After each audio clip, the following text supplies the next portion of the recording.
Malphite has. In my opinion, the both ult is a Malphite and Jace blast. should still Yeah, be it's like if you're not pickable in all the flashing same ulti, spots you that they were shouldn't be pickable flashing before. it, right? Because at that point, the spell is just going to be accept it. wasted. But sometimes those are some of the small errors that can end up costing more as the game goes forward. People may not know this, like if people are new and they only know me as the LoL esports person, then they might not know this, but before I was the LoL esports person, I was actually known as the off-meta jungle person. So I did a lot of fooling around with... Alright, well, let me see if anything happens here. It doesn't look like anything. So I did a lot of fooling... Oh. TP coming in. Nice shockwave quad. But I did... Yeah, so I did a lot of fooling around with jungle champions. And before Jace or Malphite got buffed, Jace's full clear, one smite, was about a 318, and Malphite's full clear was about a 324. So even if they had gotten their nerfs, or like even if they had gotten their buffs completely reverted, like 100% reverted, I still think both junglers are not terrible. So the fact that Malphite's W ratio went from 2.0 to 1.8, I still think his clear is really good. And then Jace having any bonus monster damage means that his clear is good too. So I don't know. I think that they should still be fine. Managed to get that tier 1. I do want to point out though, while that was happening, Zinni could Aphelios so broken at the moment. TP, right? I don't so really think Aphelios is that broken. I think Aphelios has a couple of this turret problems. up here in The top main spots and that Aphelios is picked in, mid-tier like the 1 main reason why he also came into the went meta in the down first during that place entire is because he was split viewed because as it an just answer took into so Yunara. long. Initially, I thought Shopify were just going to go The for a opinion soft is that you can contest just and pick him into completely Yunara back and then off once they lane is pulled fine and you can outscale her. away, But from that I don't think that turret. Yunara... I think that Yunara is a little bit bait. I don't think that she should be as high prio as she is. And the other problem with Aphelios is that all of his support pairings are kind of dog shit. Like, the best you can go is Aphelios Lulu, in my opinion. But Aphelios Lulu will lose into Bard lanes, Karma lanes, Seraphine lanes. Triforce in pieces for the other jungler. Jungle Malphite shops the same brands that Jungle Ivern does. Right? they don't care about names, they don't care about brands or clout. Zinni and then the other pairings that Aphelios has, like Thresh and Tahm Kench, I just think like you're asking to lose the game if you pick those. For Shopify, Piercing Arrow gets the first kill. B-Boy's on a killing spree. Griffin in a little bit of danger as the Chains of Corruption over the wall don't find the target, but Fudge is in hot pursuit. I'm so sad.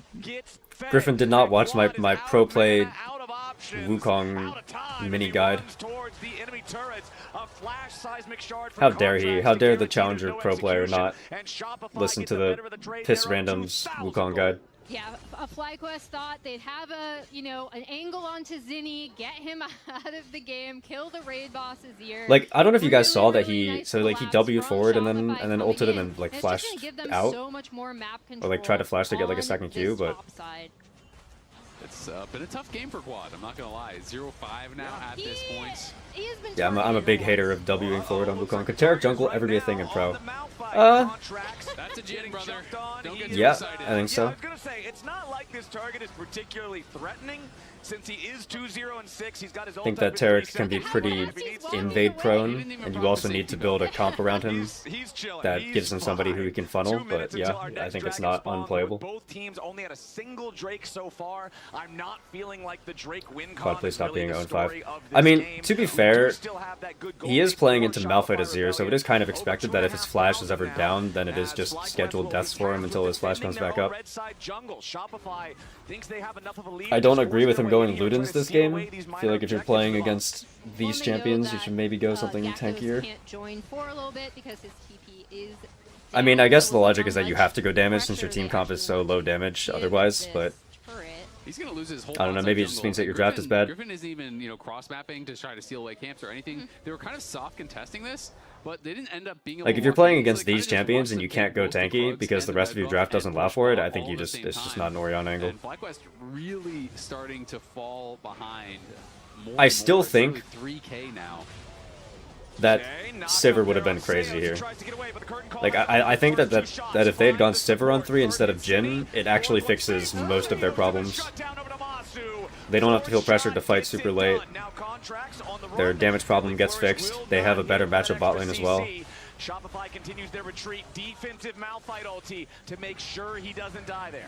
Yep, it's gonna proc. Does Oriana's ball proc the 130% of Shadow Flame? Shopify honestly was that Zinni was completely right? So, if you have that threat of the turn with the Malphite ult, you could have actually maybe looked for something, but Zinni whiffed on the ult, then was completely out of mana when he E'd back over the wall, so they couldn't really turn and fight at that point, which meant Contracts. We can't accept support him in all 5. No, I think you can. I just think if you're going to do it, you have to actually win all of your fights on the timers that you're supposed to win fights on. Like, if you go this comp, and then you just play to have the empowered recall bot push and mid available push, with and the then geared you boots. get a good wombo on that first If you're dragon, FlyQuest, you want a fight then that the game is Gackos actually in a fine involved state, If and you then think you there's a fight can you just need to be take in it a all, good he is the spot one to point of strength for try them to on the map right combo now. DZR every 600 fight and then win gold that way. individually. Does have his first 2 major items completed with Iceborne and Thornmail, so it's a ton of armor. Obviously, the MR is a bit of a vulnerability right now. You can see the cloak in inventory working towards a big MR item to be able to deal I don't with know. the I'm Azir personally a defense. believer that you can go 5 setup champions and make it work if you have really good team coordination. It's not like they're not name brand, right? We're all shopping at the Malphite store today. Wouldn't necessarily say that Fly has good team coordination based on what I've seen so far, but like if Gen G went 5 setup champions, I probably wouldn't complain about it too much. Okay, Griffin with the steal. He's getting one shot.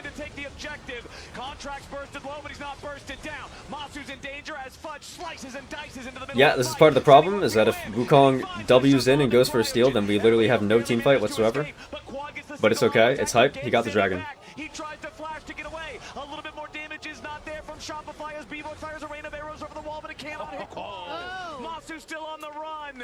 It's 1 dead on the side of Shopify, 2 dead for Fly. But they were able to steal away the dragon. That is so big. Griffin stealing the dragon makes that super worthwhile. Like, here's the thing, is does it actually matter if Griffin steals that dragon? Because if Fly was a scaling team comp, then getting this dragon would be massive, because then they could be like, we have 5 more minutes to scale. But I don't think playing for 5 more minutes helps them at all, you know? It's critical that he's able to live there. I think Shopify should still just win. 1800, just Q smite, nicely done. Yeah, and he pays for it with Yes, it gets me plus 2 points for my fantasy team. True. Didn't think about that. Completely worth for them, especially since Quad is able to get this kill onto Zinni on the back half of this fight. They got those young hands, the quick flashes coming out on the FlyQuest side. Isn't there a thing where if you have Shadow Flame and hit the enemy with a pet, Shadow Flame's crit does more damage? I didn't know that, but I would be surprised if Oriana's ball counts as a pet. That's They're like so 2005. young. Yeah, that's wild, man. Yeah, I mean they're a very young team. They were already a young team. They were one of the youngest teams international when we would go, but they got even younger. This was last year. But it looks Oh, like the Bard Quad Q. might not be getting much older on the Rift. Contracts are going to take him out before. All right, Griffin's going in. There's the W. Q buffer on his ear. Oh, okay. Wait. Yeah, I have no damage. Unlucky. Wait, Gackos is doing it actually. Oh wait, they actually won the fight. I know nothing. I should retire.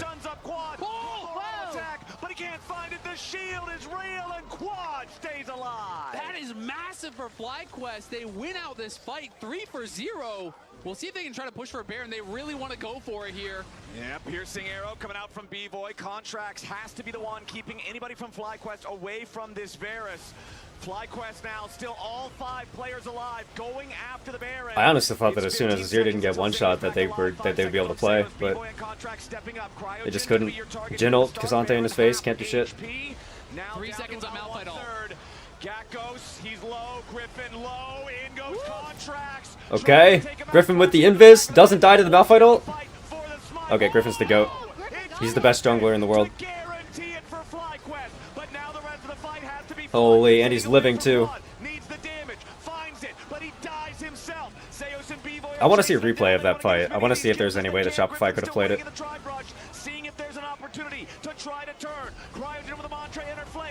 Oh my god, Griffin's going in! Holy. Oh my god, he's going back in with the ult! He's smurfing! Wait, Gackos with the sustain?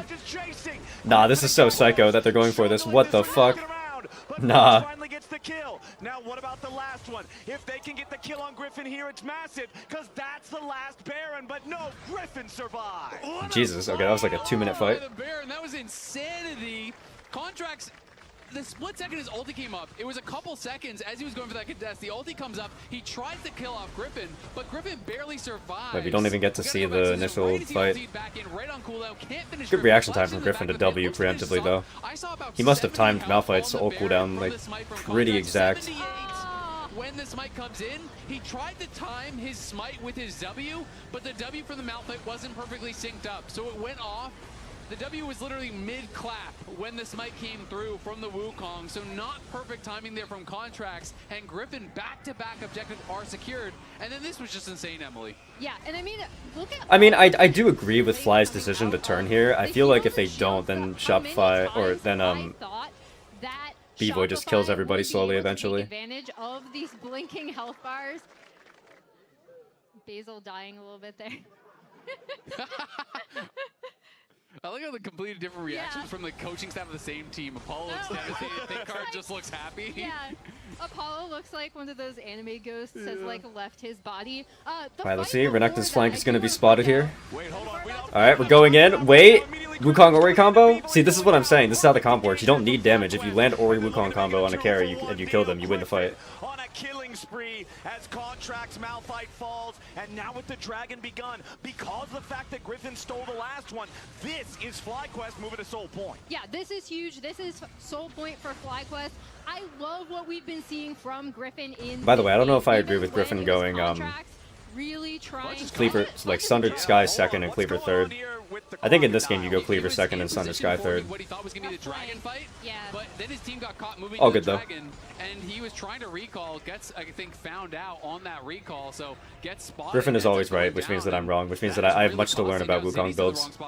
Yeah, Zenny got to be careful here. Has the Sun Disc to fall back to, but Quad is still looking to keep the play going because Griffin's also about to arrive. Defense Okay. and Emperor's Divide from Zenny keeps him Got the alive. Zero. That makes But the honestly, this game at its peak was almost 3,000 gold advantage. the game easier to play. Maybe they can play from mid-tier 1 now. I gotta be careful about Malphite ult, but Zero being down is really good for them. I think they should just try to play from the mid-tier here. Made for Griffin. Griffin is super fed now. Getting that last Dragon, securing the Baron over Contracts as well is huge for FlyQuest. Hey, just be careful about Malphite ult. Don't group up. Carries don't stand next to each other. So the rest of the team could move Nice. up, take down this tier 1 They're turret, gaming. and guarantee more money in their pockets. Now nearly a 3,000 gold lead for FlyQuest. Less than 4 minutes on the clock until their Dragon Soul will spawn. Shopify. I would be so down for Fly to just be better than Shopify right out of the gate, and I actually. just want to point out, we've talked about Griffin's objective control, right? The Drake steal, the Baron. However, look at this. He's participated in almost all of FlyQuest's kills, right? So he has just been absolutely involved with everything. Where is this Keg team's Keg, been by the doing. way? I do Where's the wanna resident mastermind Shopify enjoyer way when you need back him? to that topside fight before Baron that kind of set up the Baron take. Oh, there's Keg Keg. Hi. Gatos was actually the hero of that fight. How you doing? You coming enjoying the in game? with the teleport ward above where the fight was happening. So when Shopify were able to engage, he was able to come in. I'd be so down for them to just win completely LCS the whole year. I mean, look Oh, at this shit, journey, me too. Fuck. Challenger at 13, hit rank 1 at 16. If He was Quad a can be T1 decent, I'm challenger, down. Which was very cool. Played in the CB LOL on Loud for a little bit, and now he is here in NA. This is a guy who, you know, some people have been hyping for quite a long time. I know LS has been a big fan of him and talking about him for many years. Shopify has to And so it lose is here. really They can beat cool everyone to get else. to see him come out. True. And Who else is ready it for was the fun talking to Thinkard about this team? Because FlyQuest I talked to every 7-0, coach and asked Shopify coaches, 6-1 how arc? would you like us to judge your team? Like, by what metric would you want us to judge success? And he was saying, we have to win team fights. If this team cannot win team fights, something is wrong. He's like, I got a bunch of teenagers on my team. If we can't win with our hands, we're not going to win. He's like, I can teach them everything else, but they have to have good hands. If I'm going to sign a 17-year-old and an 18-year-old, you got to have good hands. I think we've seen that today from a lot of these team fights, right? As we see. Honestly, respect from the Thinkard for dance saying and that shit. begin. Okay, so If my team has good hands, I can teach them everything else. I like that mindset. That's literally what I've been saying to my team.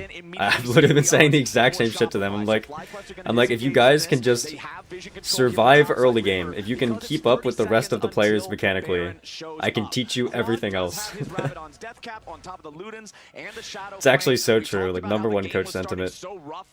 Please play the game properly. I will teach you how to do everything complicated. Lead right now, but 3 full item power spike is plenty. And especially, this is not the defensive items. This is not like a Rowan, a Banshees, and a Zonias. This is the one-shot you with a combo. Okay, Gakkos is in there. Didn't get the Varus spell shield. Now Fudge has also arrived here with a TP. FlyQuest moving up, looking to reassert themselves as dominant in this river area with the Baron on the map. Contracts and Zenny waiting. It's not a good Malphite ult.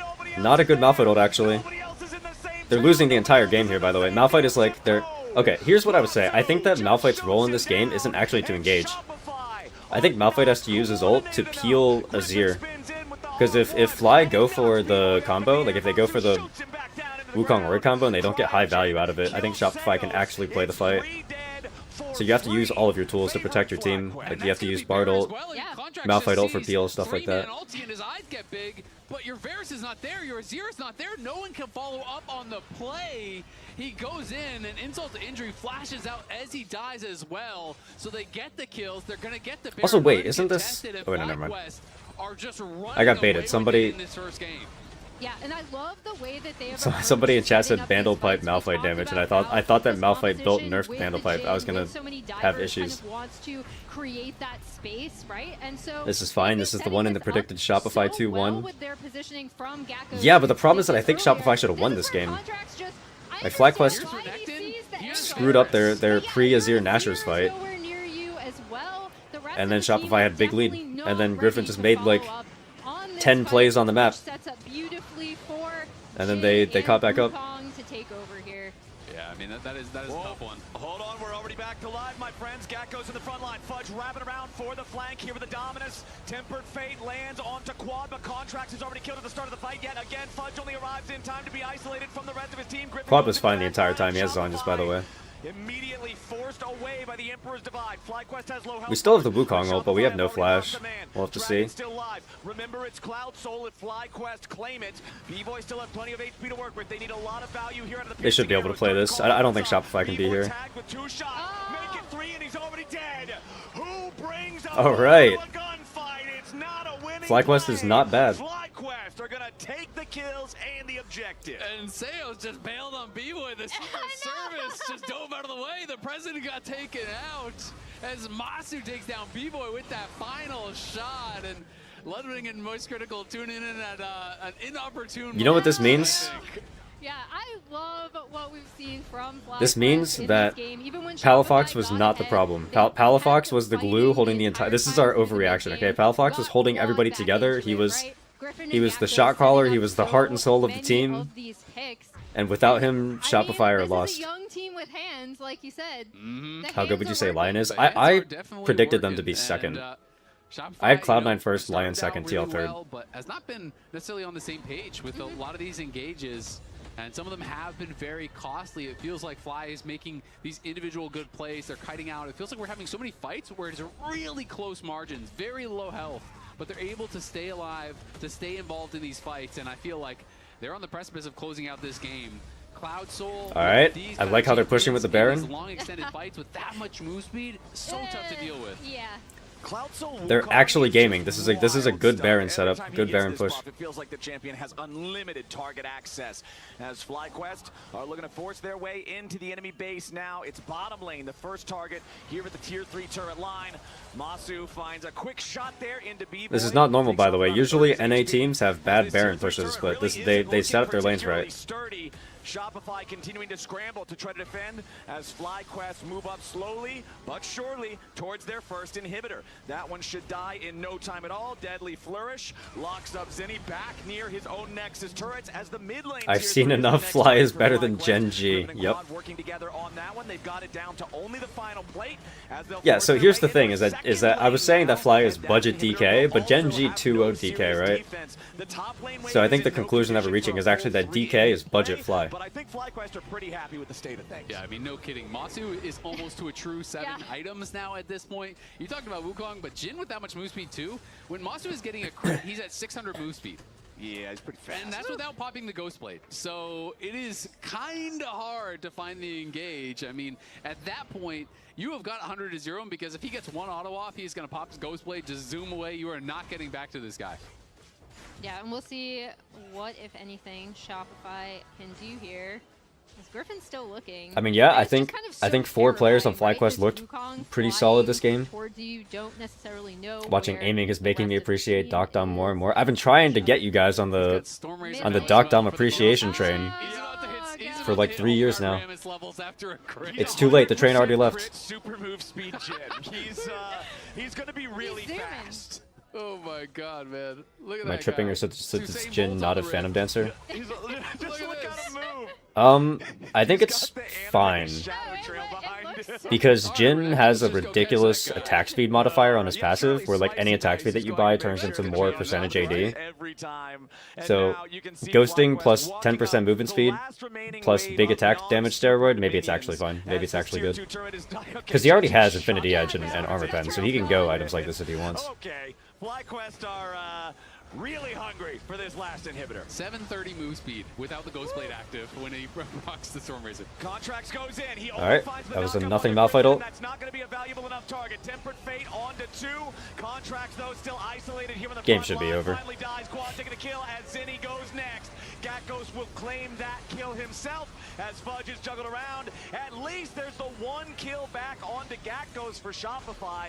They'll lose. I'm a UCal enjoyer. I'm also a UCal enjoyer. Tier 3 turret for now. Yeah, they are alive for now. B-Boy surviving alongside Fudge. They do still have some power, and Fudge got Thunder a 1K Talk UCal, my shutdown beloved. there off of Gakos.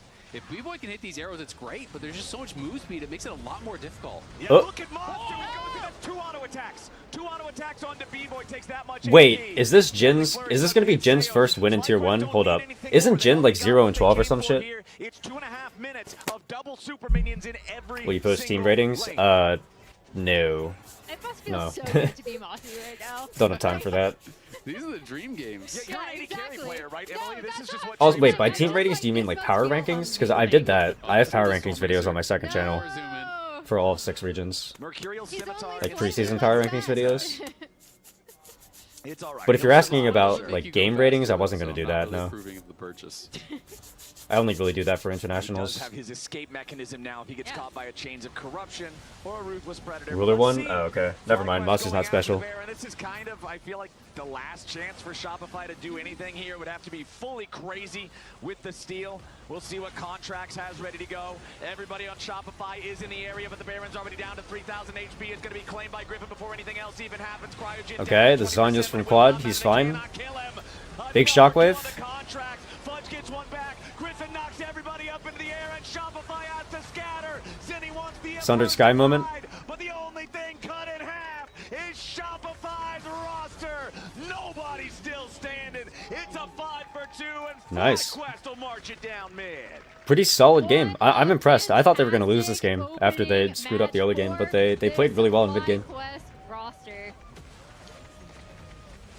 Nicely done from FlyQuest. A shaky start. They recovered it in the mid game. Alright, I'll be back in like a minute, and then there's a couple of fights in that game that I want to relook at. Nicely done. We'll see how Shopify can bounce Didn't know about second back channel. as Yeah, I have a FlyQuest second channel. are It's feeling linked on my so first channel, but the confident second channel is called Bonus Poro. Absolutely. And I really loved the way that they were able to coordinate, unlike what Shopify did. So now we will toss it to the Analyst Lounge to see what they have to say about it.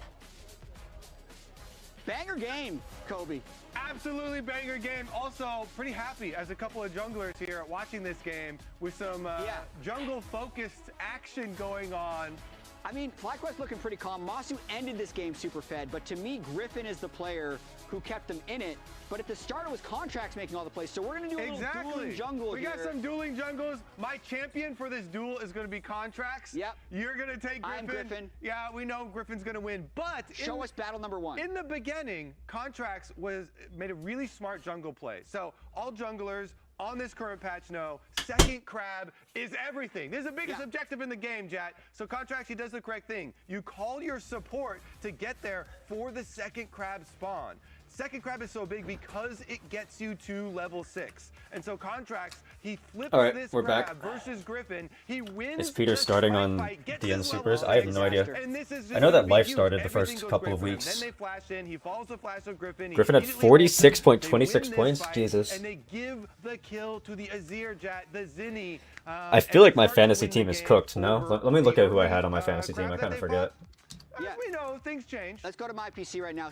The next crab that they decided to fight. Griffin, he's My jumping week the gun 1 on Contracts fantasy here. team. Kind of uses everything to secure the crab. Yeah, They I had Hambach and Rahel on there. losing Those are like the this 2 fight, worst trading decisions one ever. afterwards, Ooh, I and put he's Seos on there trying to too. accelerate Yikes. the action, Kobe. Alright, the only way that I'll ever do good is if LYON solo laners fucking smurf their ass off. This is where, once again, they focus on the objective. First, Shopify, they grab the dragon. Let me speed it up for you a little bit here. Bard play. But yeah, okay, let's ignore whatever these guys are talking about. Here, let me. Here, I should run. I'll run ads now. That ult was a max range Malphite ult, as Crygen has a great sidestep on that Varus one. But There's League Quad Fantasy, needed to yeah. flash that Malphite ult in bot lane. That was Not gonna lie, as a literally FlyQuest max fan, I'm range pretty with much flash out on quad. You're a pro player on Take a land, really you're big a pro turnaround to player convince in me. game. Yeah, I'm not big on quad either, but I want to look at a couple things here. First, I want to see, is Griffin ill?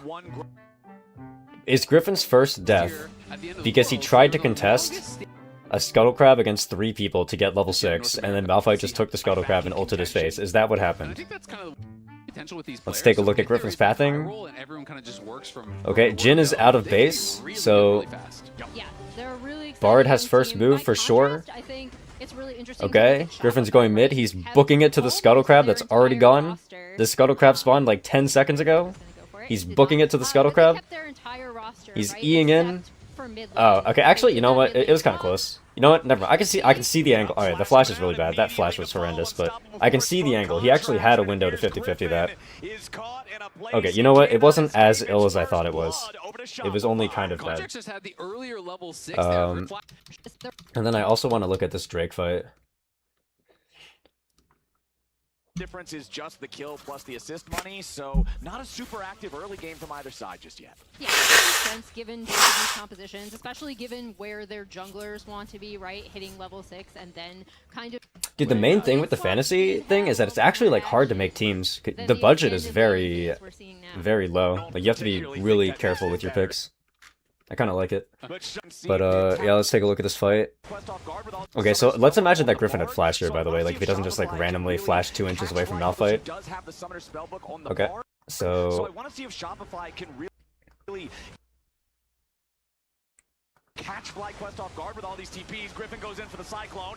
Contracts tanks the front. Yeah, Griffin's first ult wasn't great. Contracts in, he goes in for the shuffle, but he only finds the target there on a Griffin as the Wukong is about to die. Because this is the timer that Fly should win on, I think. Like, this is the primary timer that Fly should be comfortable fighting on. Because at this stage in the game, Orianna ult is stronger, or like not ult, but Orianna's stronger than Azir here. Wukong feels very powerful right now. And then Renekton, who's usually strong in these early fights, is still top lane because he's stuck with the Cassante. So I feel like this should be a window for Fly to fight. But they're a little bit slow here. Shopify Rebellion happy with their except E-Boy, but also for Seos, who does have the Summoner Spellbook on the like, I feel like the call should be that the target is Varus in this fight, no? Like, we should find a way to group Orianna and Wukong together and then find a way to get on Varus. But it is really hard with that Wukong flash to get on Varus. Like, this is very difficult.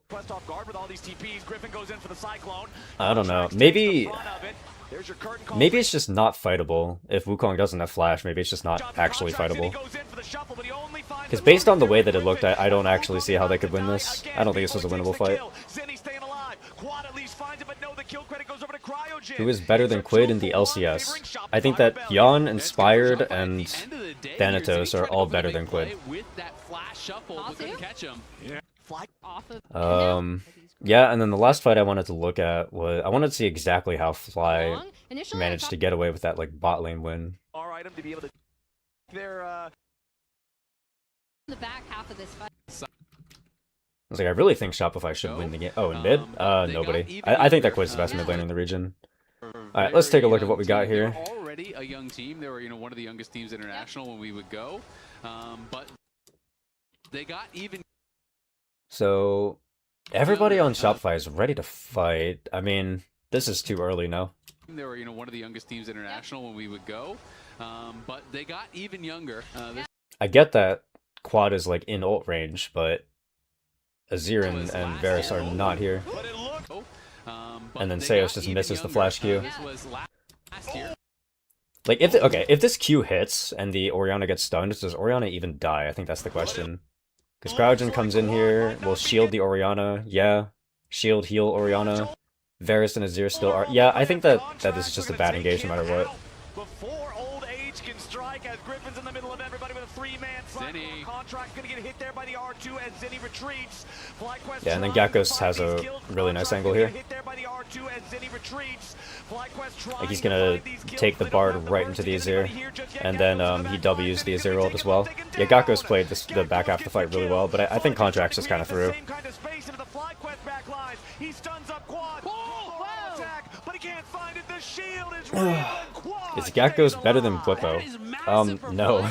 No. Well, Gecko's played game 1 extremely well. We're not gonna say he's better than Blippo instantly. He has the potential, sure. But, I mean, like, it's Blippo. Who won game 1? FlyQuest won game 1. Why is Quad still the weakest link on the roster? Yeah, it's tough because the expectation is kind of that even if Quad's not good internationally, he's still supposed to be good domestically, but he did not play well that game.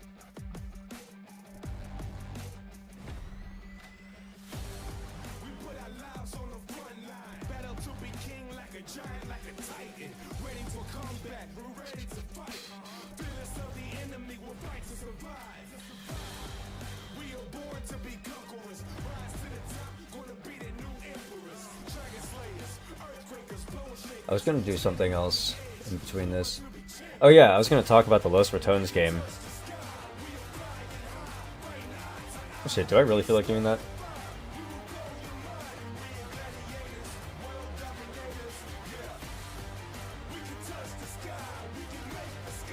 I mean, I feel like the main thing, like I guess a couple things I can mention. I liked how Reckless was playing today. I thought Reckless played way better.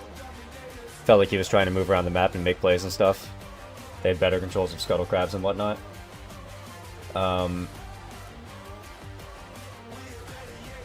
for me, and also Nemesis played extremely well today. I thought that Nemesis was like smurfing pretty hard on the rise. But yeah, my main issue with Los Ratones is that I feel like they still should have lost the game. Like the reason why they won the game was because Velia got mega gapped early game. And then he just decided to turn into Prime Cuz and win like 4 different Smite 50/50s in a row.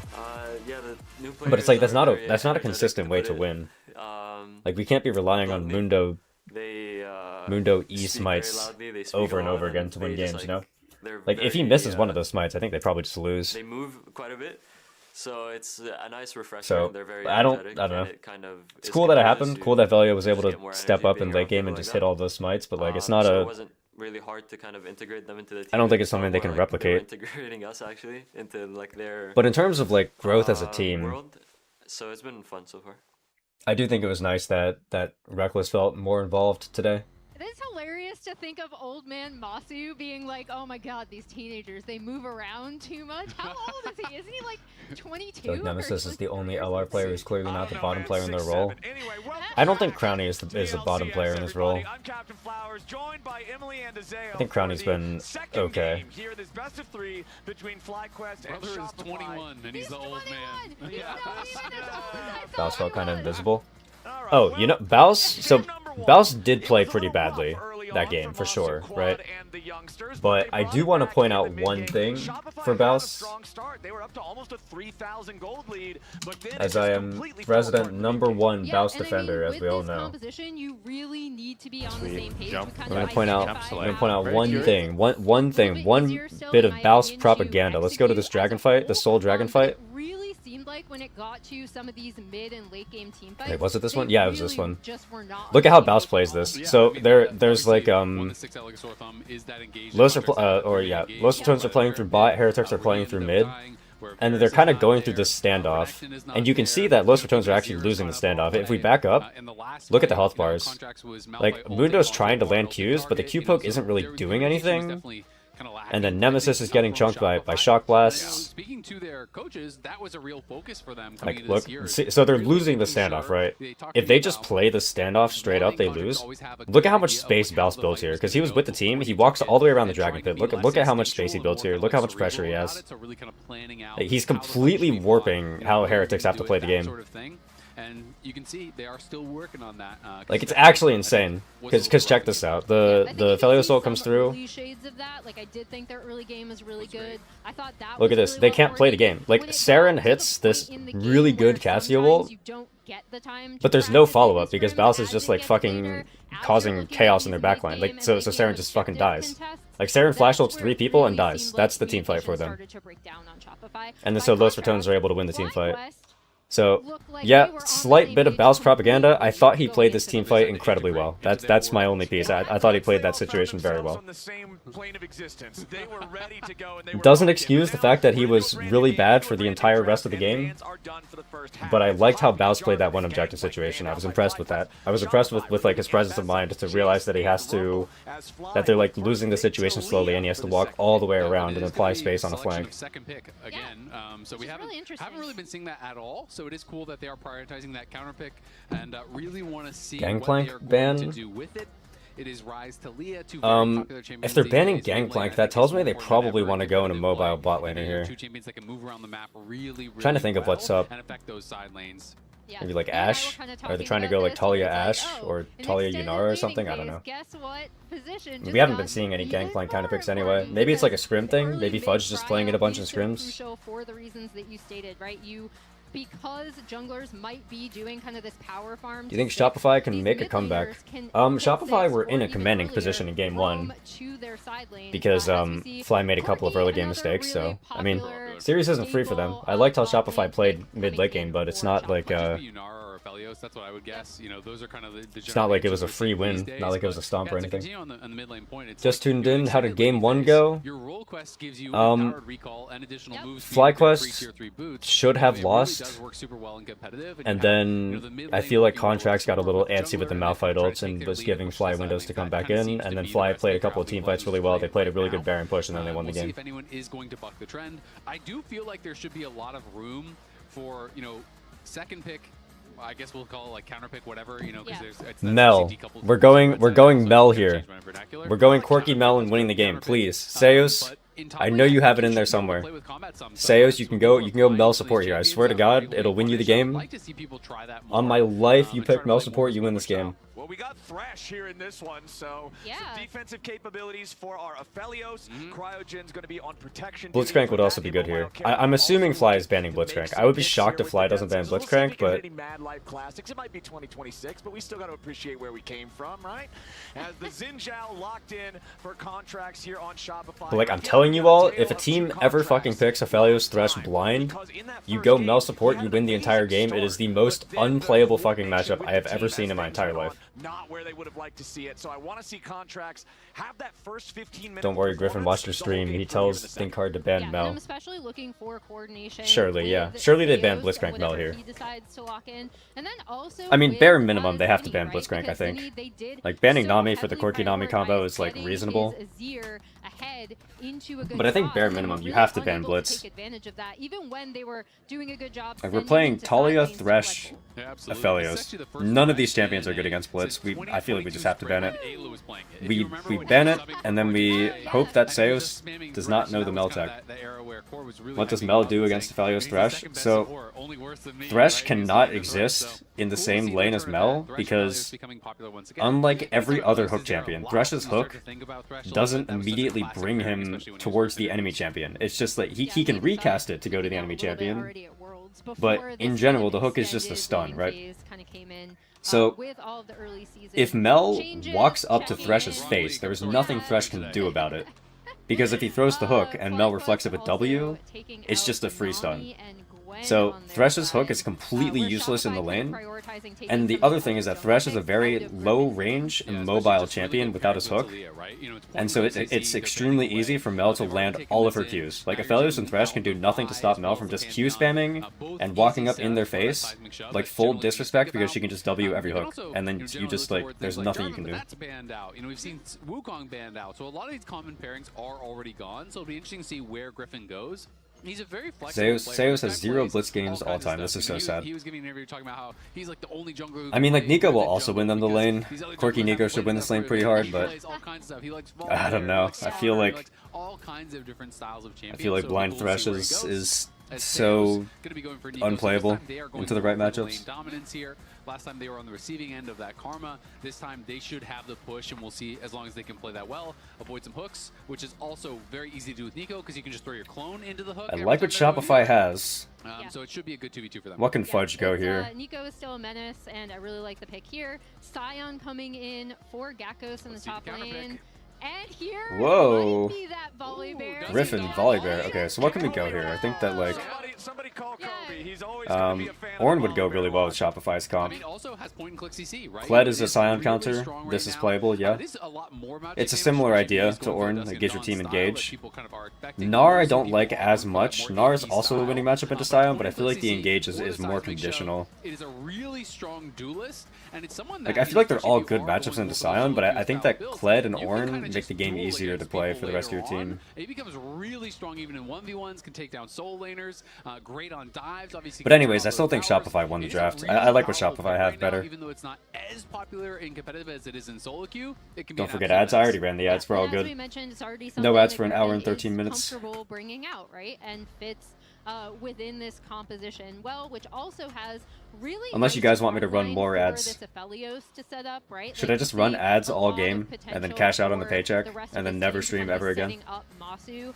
in a more traditional, like, Would you say front Shopify back won 5v5. last game? I thought the Meanwhile, Shopify's we draft have was better Fudge last game. locking in Yeah. the Gnar. And then they This is just the lost. first competitive volley jungle that I can see this season. Like so I was far. saying that I think that I've Fly only seen- had I'm only seeing games in top, timers so and if ways to popular play the in- last draft, in but I would solo rather queue, be Shopify's definitely draft. Expecting the Dusk and Dawn rush. And then it just so happened that I think that it's gonna be Shopify exciting to see mis-executed how their he draft actually and gets it Fly done. ended up playing Yep, mid game we'll really keep well. an eye on it as the game goes on. The Scion being locked in there for Gakkos also makes the Gwen ban in phase 2 make a lot of sense. Generally, if you want to play Prediction a ended big right as draft meatball ended. tank, banning away Take it up something with like Leah. Gwen is It's always all a good Leah's choice. fault. But Fudge with the Gnar counter pick on that. Again, this goes back to what we were talking about at the start of the draft. Choosing to have the counter pick side of the draft means I better not see something lame that you could have picked as your first pick as pick number 5. They picked the Gnar into the Scion, so now it's up to Fudge to guarantee that that choice in the draft, that strategic decision, has value. Yeah, it'll be exciting to see if it actually does work out. Gnar, I feel like you have to really. What happened? be People are so mad good at because this game the to create big prediction advantages, ended, you know, really like, utilizing immediately as passive the draft and transform finished. To get your health back and just trading aggressively under tower, really punishing for every single CS. Because if you just kind of farm even against Oh my gosh. Sion for a while, Masu's trolling his gun rotation. He has green red. nothing you do matters. Doesn't he know that That's kind green of red true is of terrible every Sion combo? matchup. But yeah, we'll see if Griffin is going to go for the full kind of like solo queue style build, which would be Dusk of Dawn. People really like Navori, sometimes even as early as second, because once you have Dusk and Dawn plus Navori, you just straight up kind of beat everyone 1v1. Like the cooldown reduction on that is ridiculous. Didn't You're just expect Squad to be spamming out bad W last game. nonstop. You know, your Like, E cooldowns okay, are if you're gonna go so low, so Orianna it into a is Zero super, Malphite, super powerful. you're supposed to die like 3 or 4 times. Like, it's fine if you die 3 or 4 times, or if you have to blow your flash a couple of times. But the problem was that Quad was dying on timers that he shouldn't have been dying on. Like, he had a couple of illegal deaths. Like, a few of his deaths were fine, and then some of his other deaths were terrible.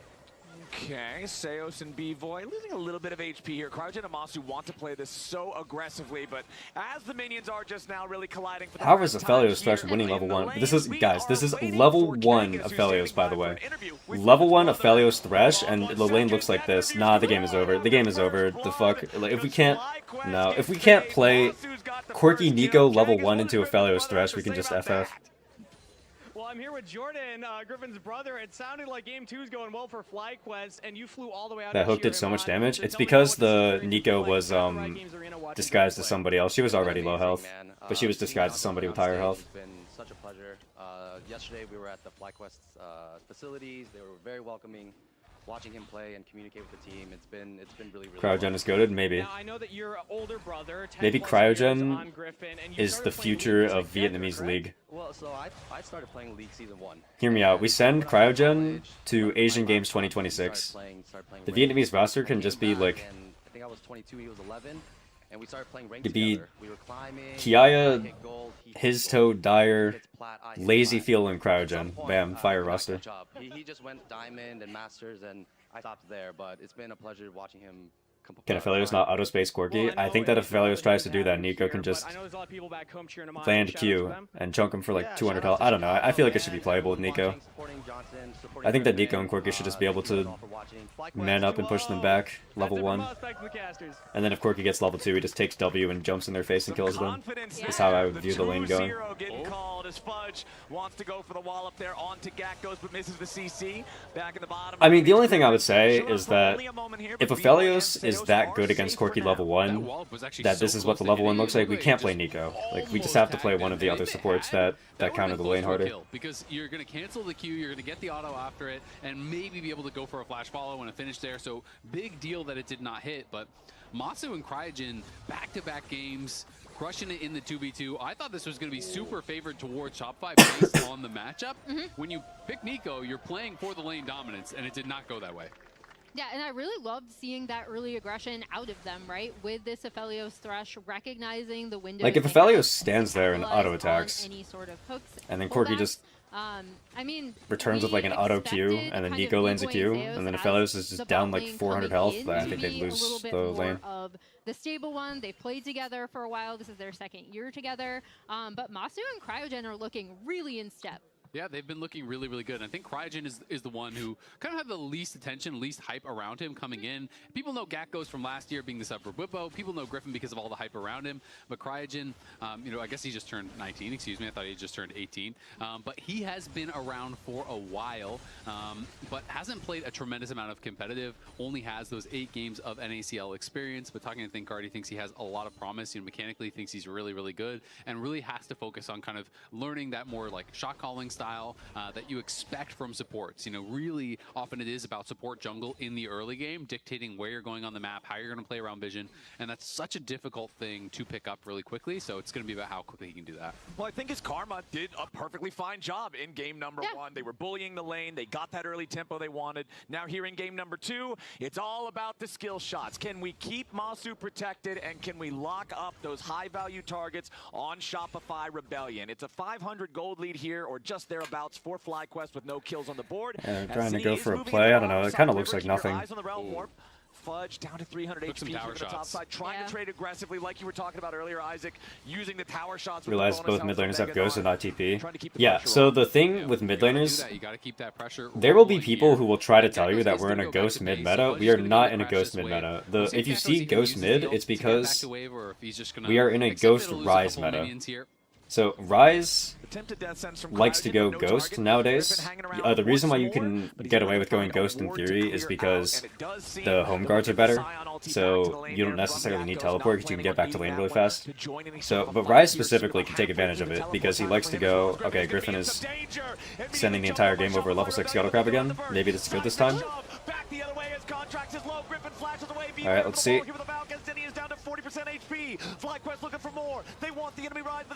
If Cryogen can land a hook here, then they can win this. Let's see. Where's the Cryogen hook? Oh, alright, well, it's fine. I mean, they win the situation anyway, it's all good. Yeah, so Rise has like a side lane centric build where he goes Ghost and then Actualizer third, and then the idea is that he can run down like every control nade on side lane and just kill them all. So the only way that you can play against it is if you match Ghost. So regardless of what champion you see against Rise, if Rise is in the game, then Rise will go Ghost, and the other champion will also go Ghost. So like we see a lot of Ghost Talia, we saw Ghost Cassio today in the LEC, but yeah, that's really the only situation that we've been seeing Ghost mid in. At least the only like reasonable reason why I've been seeing it. Really just sets up the rest of this fight. I also really liked Cryogen in this fight. One Griffin suicide crap per game. Yeah, he's just Blabber part 2, I guess. And yeah, I mean, you can go Ghost Rise no matter what, I'm pretty sure. Yeah, but I'm just saying, the main reason why Ghost Rise is good specifically is because the Actualizer power spike just means you can like 1v1 anyone. And so you just take Ghost, so you have kill pressure once you have it. The Flay can do the same thing, but really nice combo. Great skirmishing early on here, and Gakkos definitely taking a bit of a beating. Blabber 2, Electric Boogaloo, yep. Didn't you say you had an Aphelios after? Oh yeah, I do. You want to be in their face non-stop every time you're transforming into Mega. You're getting health I almost back. forgot. He has the fleet.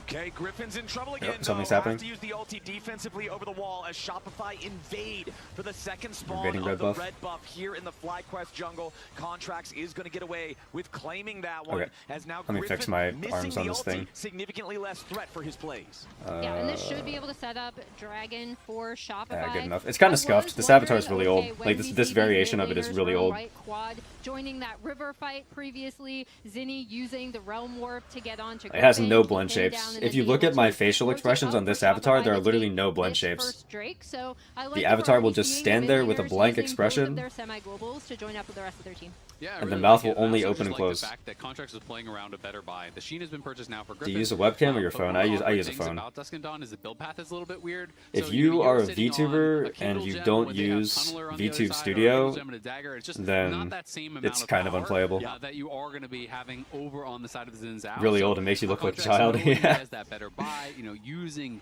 that Hey, I mid-lane mean, like, movement I from made it Zinni, manually, just getting okay? I think it the looks kind opponents of here. good. Like, at least the outfit does. I think the outfit looks good. I tried really hard. I made it on stream. There are probably some people here who were actually here when I made it. As Void Grubs are claimed, all three here for the side of FlyQuest. You can see Griffin activating the Scryer plant next to the Wraith camp there. The chicken camp. I still sometimes call it the Wraith camp from all those years Interchangeable. ago. I still call it I accept bird, both. because like bird camp covers all Tried birds. making an avatar in V-Roid one time, could not get it to look good. I don't know. They're bird-like. Thought they were like ghosts. Yeah, there's no Wraith. Yeah. I don't think a ghost. I had to They could be bird ghosts.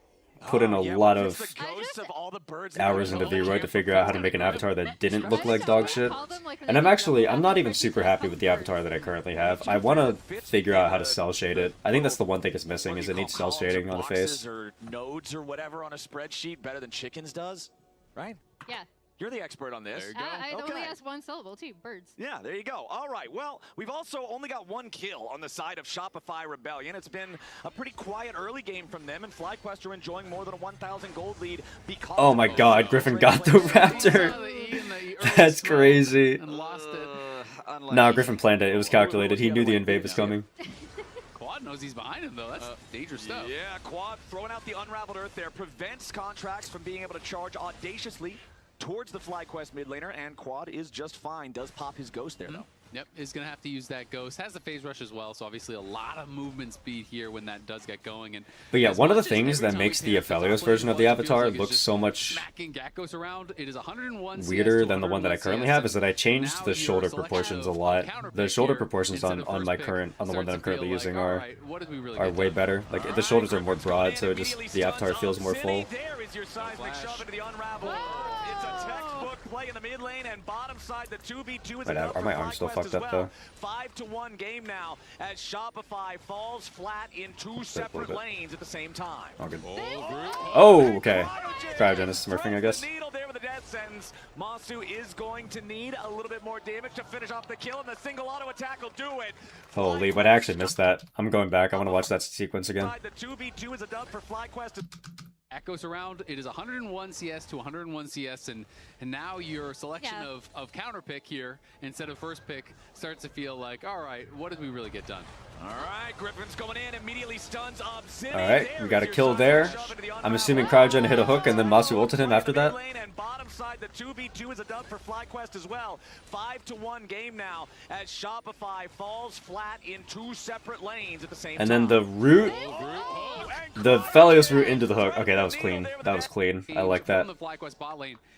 Last time they had All right, to come back, Cryogen, I see you. this I time see they you. are just slamming them. So both of them again, same. Oh, match. both of them were I guess Q he roots. had no Okay, counter. never mind. Both of them are Maybe he used the smurfing. Conway Okay. root. That's something I'm not actually Both sure people on about. Fly's You bot know, lane, I don't see know you. how that interaction works, but I'm assuming he just didn't have it.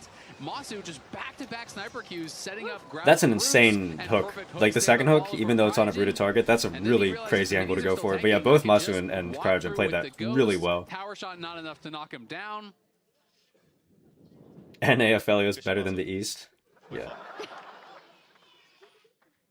I agree. That's probably about how I would summarize Bro it is as too, well.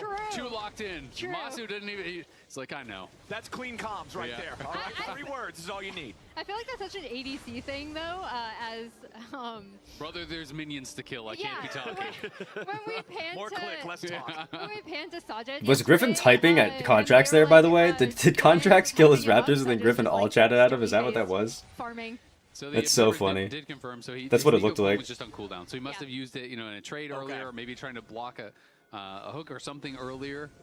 But didn't have it and does get punished. Okay, so critically, because that is like the third time that Contracts has invaded the Raptors respawn. Mid lane and bottom lane quests are completed for FlyQuest. Feel you don't see green blue a ton from the pros. There are a few people who do it, like a few high-profile pro players who go that rotation. That ulti, but no, it's Seos' Nico in trouble as Griffin Like, for example, the greatest bot laner of all time, Dudu on Los Grandes, goes the green-blue rotation. Next target, he goes with the blast cone, clears the wall. Nice placement on that one, but still, it's only a consolation prize. They've already lost their support. And if Dudu is doing it, then it must be right. Quad still looking for a little bit more. Wants seismic shove, won't find it. Decimating smash prevents the counterattack from Shopify, and FlyQuest continues looking for any more opportunities. They're already 3,500. Los Grandes is so good. By the way, I know, dude. It's also crazy because, okay, so they beat Loud yesterday, right? And I didn't really think much of it because I thought Loud was going to be like a 5th place team. But then Loud didn't. Okay, they beat. Who was it? They beat like Red today, I think, right? So maybe there's a chance that like Loud is actually good. Like, didn't wait? No, they beat Red and VKS, right? Loud beat Red and VKS. So does this mean that Los are just the best team in the region? Like, if Loud are actually good and they're beating Furia, does that mean that Los are literally just the best team in the region? Like, that's so crazy. I'm so down for that, by the way. Have this kind of continued fight in mid lane that I guess we're not going to watch, but yes, there is some AP damage on the other side. Like, Zinni is a rise, but for that fight, he had Merc Treads, a Tier, and a Catalyst. So you are not like, they did clap Furia today. It wasn't even close. I watched that game. It was not close. It never felt close. Does only top 1 CBLOL team go to MSI? Yeah, it's a stupid fucking format. Riot Games, they... Oh, wait, never mind. I don't know if I can be flaming Riot like that on a co-stream. I wish that Riot had treated CBLOL as if they were a major region like everybody else, and that CBLOL got 2 teams at MSI and 3 teams at Worlds. FlyQuest mistakes, and that's it. Yeah, and what a different tale of the mid lane in this game, right? Because Quad, we talked about him getting involved early with his team. Dude, I need to like figure out this filter thing. I feel like I just open my mouth and say shit. Fudge has got to be careful here. Does manage to clear a little bit. Oh, the hook. All right, it's fine, CryGem. We didn't see it. We didn't see it. I saw all of your hooks earlier. It's fine. You were smurfing earlier. It is okay. Doesn't find the right target. Griffin is going to be left for dead. Pop Blossom from Seos hits Cryogen, but there's no additional damage. Griffin the only casualty so far. The minion wave has crashed into the tier 1 turret. FlyQuest wants to try to get away. Masu surely knows. Okay, that's a good hook. Okay. I mean, if Cryogen lands the hook there, I think the play is good from Fly. I like that they're going for all these angles. Feels like they're very open to making plays around the map. Kind of aggressive within reason. They really overextend. That would require more teams, and Riot is allergic to proper play-ins. We don't need play-ins, though. You can make an MSI format with 12 teams. Well, I guess you can't, but the way that you would do it is that you would have the Dusk and Dawn really goes to your head. The LCK and LPL team, the 2 LCK and 2 LPL teams just qualify automatically, and then you would have the other 8 teams duke it out, I guess.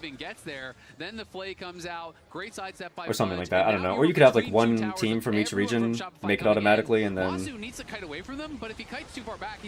the other 6 teams do a play-in stage? I'm not sure. But like, I think there should be an easy way to go from 12 teams to 8 teams for a knockout stage, you know? I don't know, went out for a bit. What happened to the Aphelios Avatar? The Aphelios Avatar was getting slandered too much. Also, the Avatar doesn't have blend shape, so it's like, it's nowhere near as expressive as the one that I have now. Is it just like objectively not as good of an Avatar? Could help FlyQuest to accelerate this lead even more. And we're talking about all the move speed from Masu last game. He's got a lot this game too. You're the only one slandering it. This is true, yeah. And he went Swifties, right? So he has a tremendous amount of move speed, especially on those procs for the fleet, as well as that Stormrazor, which is going to make it a lot more. But at the end of the day, I'm the only person who matters, right? My slander is the only slander that matters. Who, you know, are going to have trouble. This is the lesson that you all have to learn from the Poro stream, okay? You need to love yourself. You need to... Your own opinion is the most important opinion. Life This lessons individual with lead the this game Psychopathic is Poro nearly Co-Stream. 1,500 gold here in the mid lane.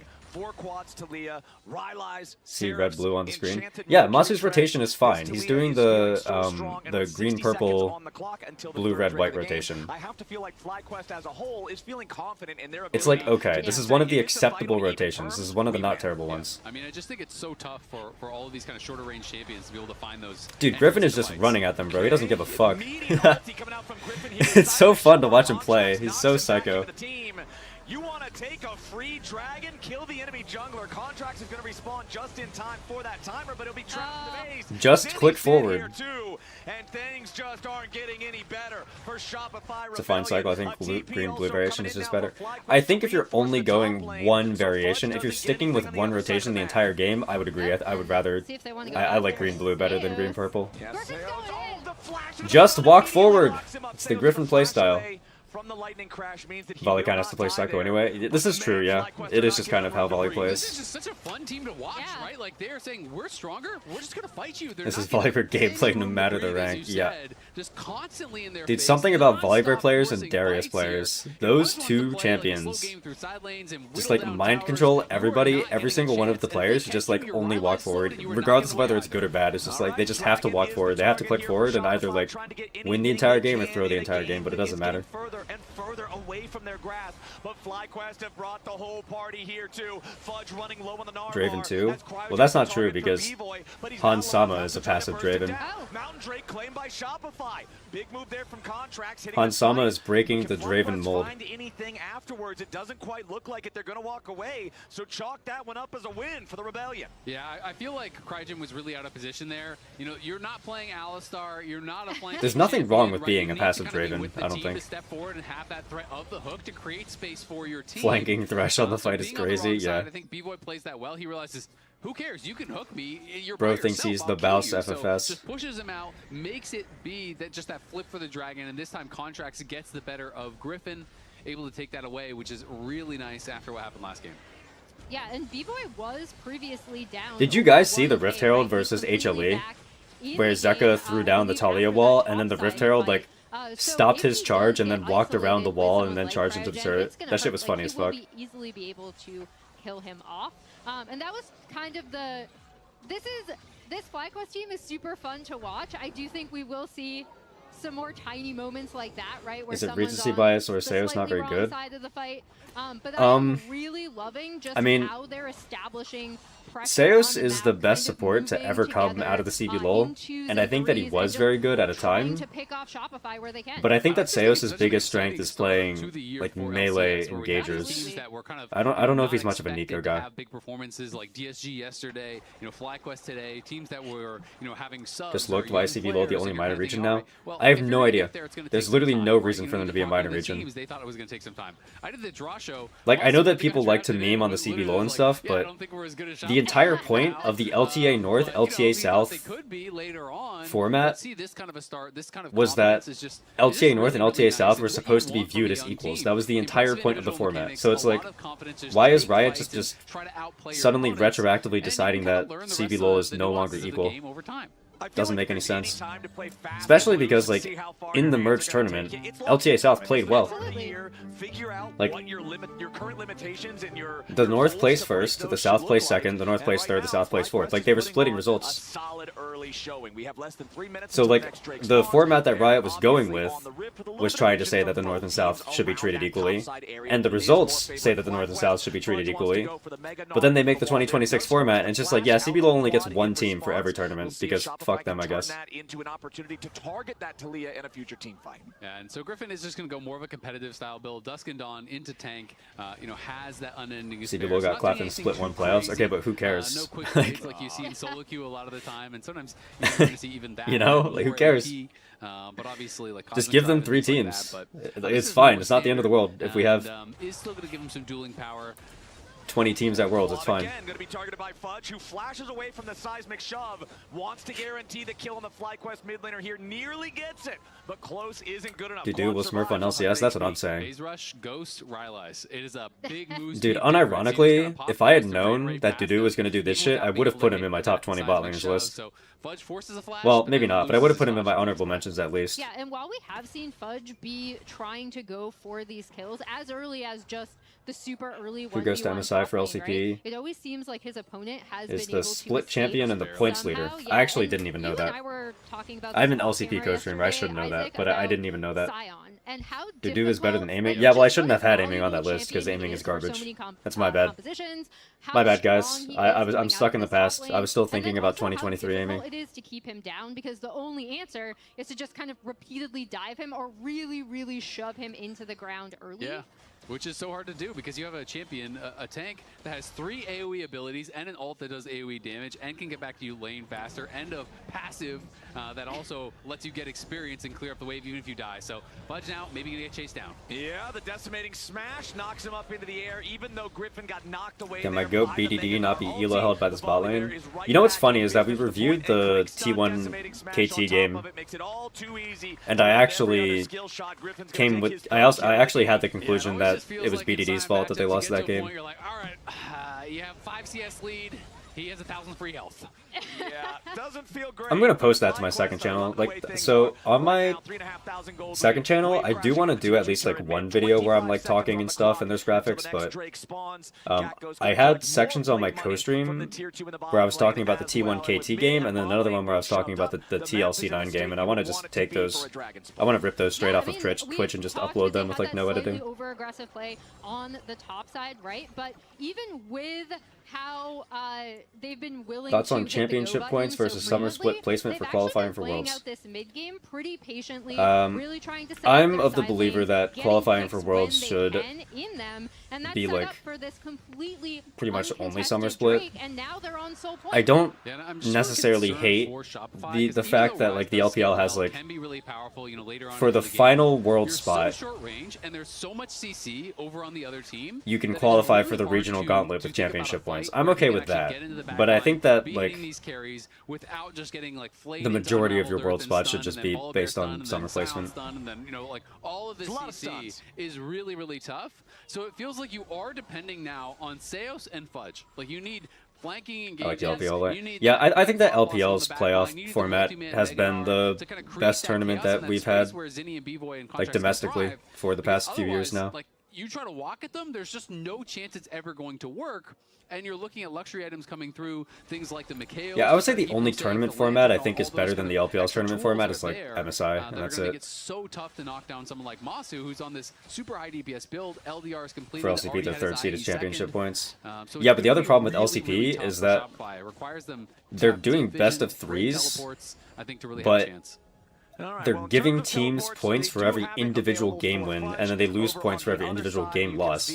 So if you win a series 2-1, you get punished for it, which I think is the dumbest thing ever. No summoner spellbook. It means that's really the only big macro summoners we're looking at this game, and both the I think if you're gonna punish people for losing games in a series, you might as well just play fucking best of ones. Drake spawns means that nobody else really needs to hang out around here. FlyQuest do have control over the topside river and the Baron pit here at the same time. There is that one ward from Shopify that's immediately seen now by the control ward from FlyQuest, so that's going to get cleared out too. And now the Curious if pressure KT had the also option starts to mount between for smash and Shopify aiming and Rebellion. chose aiming. Could they be sneaking Baron? No, I think Gotta KT make had sure the they've option got these between don't let 'em get away with it, hype as it feels like the and map aiming, their influence of it and they chose continues to aiming over shrink. hype.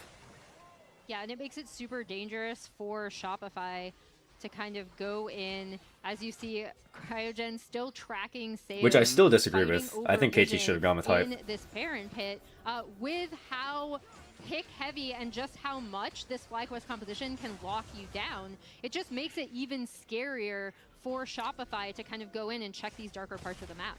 And they're just going to be hitting the Baron. Seos is going to get eyes on it, so they're aware of it. But the question is, can they I do also anything? remember hearing Fudge is rumors moving that... up. We'll see how quickly he can So get the whole there. entire thing with Viper going to the LPL is that he wanted to play with Knight. So there was a bidding war between BLG, JDG, and Top Esports, where they were like all trying to get Knight because they wanted Viper on their team. But there was like, we were getting like pretty late into the season, and it still wasn't confirmed where Knight was. So there were rumors that like Viper wasn't going to go to the LPL if they couldn't figure their shit out. And I heard that if Viper didn't go to the LPL, he was going to go to KT. So there's a chance that KT was also holding out for that. That KT were just banking on the idea that they might get Viper. Shopify gets out. Zinni and Fudge, both Shopify Rebellion solo laners, very low on HP. But look at the flashes. Like, don't get me wrong, I think DK is kicking, aiming no matter what. But I'm just saying, I don't think that aiming was even KT's like third choice. And this is something I was talking about earlier with the lack of teleports in this game. It's much harder for Zinni to get in here. He has Realm Warp to try to close the distance if he can. Seo's still on the flank. Fudge and B-Boy looking for the opportunity, but Fudge has no Gnar bar. He has to fight as many Gnar if they Isn't want to Griffin go just in. unkillable here, by the way? Chased back away by Griffin as the Baron will partially reset. Griffin's over the wall, nearly kills Contracts, instantly goes on a killing spree, right back over to grab his Eve off. And Griffin Yep. beast mode Yep. with the volley bear. A double We'll play kill Griffin, I like as he that. knocks down B-Boy. The bear is there and he just don't care. Griffin will finally fall, but it's a good death. Oh my god, Griffin just straight up like 1v2'd them there, man. They pull off the Baron, he just goes to the fight, knocks down Contracts, and then takes even more. The team won't stop. Dude, this FlyQuest team is fun. I like them. I mean, I knew I was going to like them, but like, I like them. The fallout of the fight. Zinni continues pushing up the mid lane here, but he's greeted by Masu, who does have purple gun. Nobody else around. Cryogen seems like Zinni is just fine. like a ball knower, so I'm down for that. I didn't know how I was going to feel about Cryogen, but I like him so far. After one series. And Griffin is just like, I need to Still not sold on Quad, but it's fine. out of this, right? The curious thing to me is how long he survives to be able to get that kill into Contracts, goes right back in onto B-Boy. Well, the biggest thing there for me is the fact that as he was going in, he ults in, and then he flashes back into his Sky Splitter. That's why he instant flashed back over the wall, because the E was coming down. So he flashes back into the Sky Splitter, gets the shield, is able to keep that fully stacked lethal tempo up, and just knocks down another one. That was sick from Griffin. Big Art's face is so funny. Power of the Dusk and Dawn. Does Dokla have a team? Yeah, Dokla's on LYON, but he's not actually on LYON. He's the sub for LYON, and he's playing because Amudo can't get his visa for his second year in a row. Nico trying to get away, not gonna happen. Quad is unstoppable, and that Sky Splitter that you're talking about, Azale, that is the difference between getting the second kill and not. It was such a small amount of HP, Sky Splitter more than accounts for that. As now with the enemy support dead, one of those huge, big engage mechanisms, there's no way for Shopify to approach the Baron, and that's Baron going the way of FlyQuest, as Shopify are gonna try to take the consolation prize of the Drake. This will set them to Soul Point, but now they've got to weather the Baron storm for the next 3 minutes. Oh, and I just love how We're doing it. after that duel that he had, he's like, you know what? I will build Navori. Will he even get to it before they close out this game? He is Must feel so shit having a team just because their player doesn't have a visa. Griffin. I don't think Dokla really minds. Dokla had team offers and he declined them because he didn't want to play on teams that he didn't think could win. Massive. You know, Zinni is trying to split push, trying to get something going. So he made the active decision to not play. I think he's probably just happy to have the opportunity, you know? Pushing up this mid lane, that inhibitor gets claimed. Will Dusk and Dawn be nerfed? I am shocked that it wasn't nerfed on 26.2, by the way. Only offer was Dig. I heard that he had offers on Disguised as well. I thought. Maybe it was only Dig though. Here in the mid lane, Deathless on Gatghost' Scion up there in the top side. This FlyQuest team is so fun. Did you see the freak thoughts on the Dusk and Dawn nerf? I did not know. Amazing to just watch a team that just what did he say? Did he say some shit like so much? The item isn't that good and players just need to adapt to it or something like that? Especially with how with how they've actually like played out the map. Like team fights, yes, but just how they've played out. He was like, it's because champions are busted. So I don't know if I would agree with that. For such a short amount of time. It really is. I feel like I think that there's a they're very kinda clear just playing, correlation you know, with in the this one AP way where junglers they're that are feeling really like, okay, strong we are and stronger, the we're AP gonna junglers force that fight can them, build so what Dusk and we're gonna Dawn. do- Quick plays are now done, so Griffin wants to fight anyone on the He, map. obviously, he has more Pretty much data than me, and don't I'm kind lose of just only going once, based as long off as of you can win. vibes, but that's what my Actualizer gut is telling done me. for Zinni, so that is a pretty big spike if you can find that perfect combo with that item active. Yeah, Actualizer is pretty nutty on Rise. You can get over 6,000 mana with this ridiculous thing. You have 2 tier items alongside it, but it's still a very, very uphill battle for the Shopify side. Down over 5,000 gold. At least they do have Soul Point. I feel like if maybe they can Could Lilia hold build out it? and I don't think so, somehow no. secure the Mountain Soul, that's pretty much the only chance they've got here. But FlyQuest have just been playing much more of a coordinated game. Masu staying safe there. Pulled back to safety. Shopify Rebellion will defend the mid lane inhibitor, but not the turret that protects it. They did get the Mikhails there off of Cryogen, so they did force that out onto Masu, but Masu's just kind of healing right back up. The Actualizer right now, when popped, it's 33% more damage, as well as 30% Is Lich Bane off even of being his built basic anymore of Dusk and cooldowns. Dawn? So I have if not Rise seen. can find the angle, there's The always only a chance champion for I haven't side seen up. that goes Lich Bane is On the Nidalee. angle That's right literally now, it. They're putting Seos on the flank to try to go in for the Pop Blossom, but FlyQuest sniffs it out as Seos has to try to run away from Griffin. Sky Splitter tags him for a little chunk of damage, but he does escape the CC. Newer to LoL Esports, why are there 3 splits instead of 1? There are 3 splits because there are 3 international tournaments. Completely floundered. Yeah, it was kind of interesting because they clearly weren't Each confident split to, like, leads into fully an send it international in the middle of tournament. FlyQuest. They were kind of trying to do it almost as like a pseudo flank, but that's always going to be marked and found out by one of these strong FlyQuest members. So it just didn't feel like they were willing to fully commit to it, and if you're not, you don't have a chance. And Griffin will make sure that he auto-attacks down this mid lane inhibitor.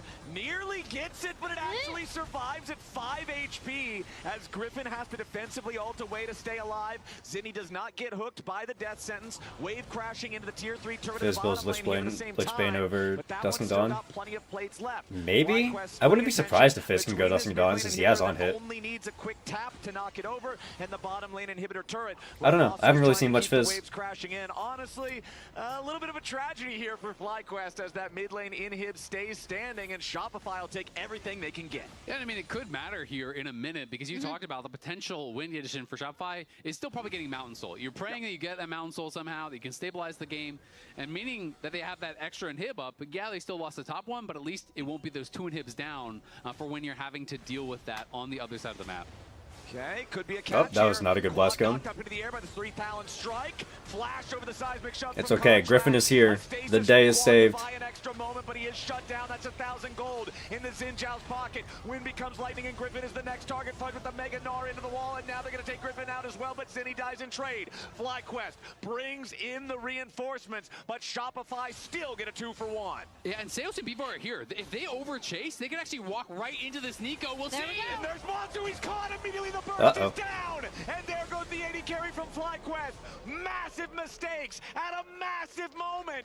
And with 20 seconds. Oh, did you guys see the Scion bug? He clipped the wall and the angle changed.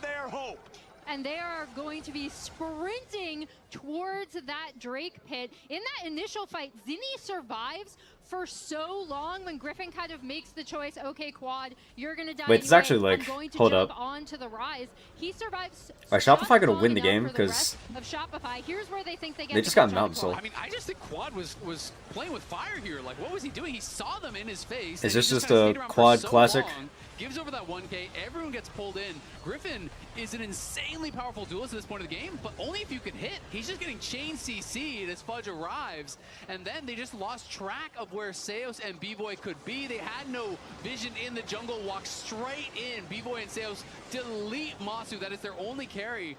And this was all precipitated by this overextension from Quad. He's just way too far up. He's playing with fire, dies for free, and now Soul is on the other team, and you're in danger of potentially losing this game. I like when Scion could ult F4 and the ult would go backward. I don't even remember that being a thing. Sequence, I feel like, for a lot of FlyQuest fans, because it does just seem like a silly blunder compared to the coordination they've had for the rest of the game. But now it does give Shopify a fighting chance here in game 2. They are still down 3,500 gold, but with the Mountain Soul in their possession, it pretty much makes up for that. So let's see who's going to have the better team fight here as FlyQuest again seek to control the topside river around the Baron pit.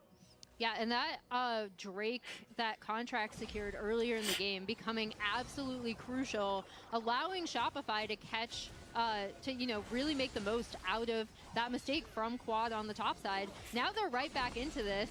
Oh, Gakkos We'll see is what Fire looking. doing. Okay, there it is. Gakko's coming around from the side, wants to look at only a clone. Not really anything valuable there for FlyQuest to claim. They will at least secure the Scuttle Crab as their reward. But Shopify disengaged there very cleanly.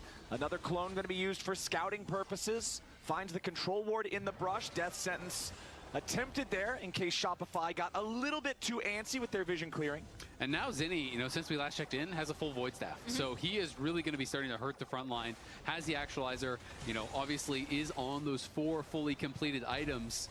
Masu's still a very big lead down on that bot side, though. Griffin as well. So they are still, I feel like, I'm starting to somewhat get a in the little bit driver's worried. seat, but Mountain Soul making this very I'm actually close. pretty It sure that felt the like it was champion with the gonna be highest a game DPS in the game right now is the And Rise. based on what you said earlier, when we saw the mistake play, the throw up in the top lane from FlyQuest Azael, if Griffin is not chain CC'd, this volley bear is a nightmare to try to kill. Navori fully completed. Also, the Lacunas thresh are was kind virtually of- non-existent, but if they can lock him up, he's Did not work early, but super he's been pretty durable. invisible for the As last like now, 15 Shopify minutes. have begun the bear, and they've got it down to 1/3 HP. Are they going to try to burst this, or are they going to risk a flip? Seo's coming around for the flank. Contracts in the middle of everybody, but where's the follow-up Pop Blossom? Shopify got to be careful now as FlyQuest continues. Let me see. Zinni's actually chunked. This looks good so far for Fly. The Weaver's wall. I think that if they win it, they just play it slow. Fudge is locked up. The Meganar transforms just in time, but he should still die here. Another rock is thrown. They should got it. They should got this. Yep, Zinni's dead. All right, they win. Crisis averted. And Shopify Rebellion are now caught on the wrong side of the map. It's Contracts, Seos, and B-Boy in a 3v5. They're going to need some kind of miracle here as they Masu's run going mid. towards the enemy turret. Masu's going to go mid because these death timers will be delayed. The rest of FlyQuest is confident in their ability to 4v3. There's still 40 seconds on both dead players for the Rebellion. And now the remaining 3 will try to re-engage onto Griffin. Plenty of damage here as B-Boy's first to die. Resurrection comes through on Contracts, and Seos is going to drop next. Contracts can't get away, and Masu's position in the enemy base sets FlyQuest up for Nice. the win. Well, Masu a little bit of with an plenty oopsie work. from Quad Gakos is gonna show up right with at the end, TP but to help him. And FlyQuest recognizing yeah, nice their 2-0. I chance. think that Fly looks like a really fun team to watch. Shopify hope. And I liked how they the played their FlyQuest rebuild starts mid-game a lot in 2026 game with a 1. 2-0 win. Thought that Griffin was beasting it up in both games. Thought that Cryogen looked pretty impressive. Gakkos had very solid games as well. So much aggression, had some mistakes, but just kind of fought through it. They just kept going. So much aggression from these youngsters on FlyQuest. Rumor that Gen G wanted made it a super exciting Kyle. series. And the most important thing isn't that you never make mistakes. Yeah, the rumor is that Gen because G you're always wanted going to make mistakes. In any game of League of both Legends, Kyle and the most Tarzan, important I part is believe, just how this team bounced back. was what they were After going being for. set behind in game 1, But then they couldn't after because that AL kind of decided to run it iffy back. Quad getting caught out on the top side in game 2, they still stuck together, were able to follow up. Congratulations, FlyQuest.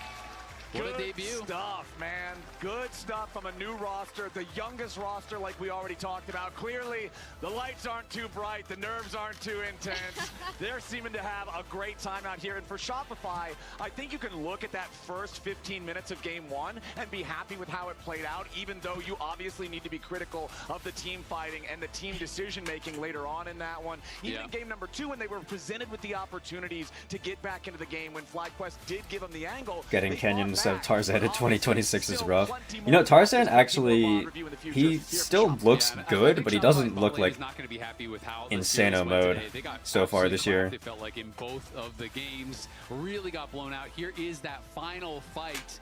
You know, Shopify decided they're going to try to look for a turn here, but to me, so much of this fight was about maybe ad Masu time. and what he is able to get. Yeah, I mean, He's so I could strong run at ads this now. point, I could run and he can them kinda just in go 5 for it minutes. and Doesn't look really for a matter. duel later on with Zinni. Griffin and Quad are able to section off Fudge, but at the top of the screen, Masu has so many chakram stacks that he just kind of goes in, flashes on Zinni's face, knocks down the Rise. Everyone else is then isolated, and they recognize, all right, we don't even have to kill them this All right, time. well, Masu next just up, goes we'll get to towards see mid. The rest of you just need how to make sure they can't cohesive face this the game Lion start. roster Yeah, I looks. feel like the play with Masu here was just perfect because all My the biggest time that question mark for Shopify the is team now is I don't know wasting on how FlyQuest, their bot the lane is shoe's going on to the look. other foot. It's Berserker Shopify's Isles. wasted time that they really wish they were home right now, but it Because didn't I'm not a work big out Isles for 'em. believer. FlyQuest took the win, and we're joining Jat at the fan zone for an interview. Yeah, not a big Isles believer, and even though Berserker was super dominant in LCS before, I thought he was very bad the entirety of 2025. Honestly, it feels really good to. So don't know how that's gonna look, but if that bot lane ends up being good, then the team could be really good. Dominated them. I think we played really well. Not a Dokla believer. I'm a huge Dokla believer. I think Dokla's really good. Watching it, Bruce, it thanks seemed for the like sub. You guys were fearless and very aggressive. How have you adopted this mindset as such a young team to have so much confidence and just kind of? It seems like you're just full sending it at every moment. I think a lot of the calls come from the confidence of Griffin. Griffin gives us a lot of like adrenaline when it comes to these fights. Sometimes we can hold back a bit, but usually with the fights we take, we make sure that we are playing accordingly and still. Wait, I was kind of joking, but it sounds like Griffin actually is the shot caller for this team. Interesting, you guys. All right, fire. Griffin's the GOAT. Looked a little rough, but then you were able to clutch it up at the end. How were the nerves late in that game too? As it seemed like the lead might have been going away. I mean, I think we were still all really confident in winning the game. Masi was really fed, and he was playing fearless. And First time I watched Tarzan play was the Zed jungle game against BLG. Immediately became a Tarzan fan. Yeah. Mess up the red buff or The Zed Tarzan game was arguably the best individual game played in the entirety of 2025. You guys are too young, but you behind the scenes playing scrims, being with this team. What are your expectations now for this Song year? seems like a 70s bossa nova, but 8-bit. Here, I can show you guys the songs that I use. Doubting us and having like lower expectations. So the roster, which is pretty fair. But I think what people forget is that we're all still really talented and really young, and we're here to fight. So I'm really confident about this year. Amazing. Welcome to the LCS. Yeah, here. This is my follow sound.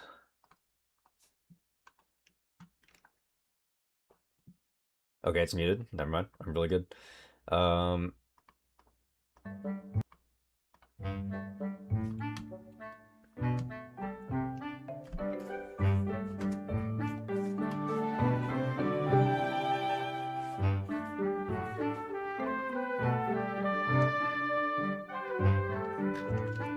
And then the sub sound is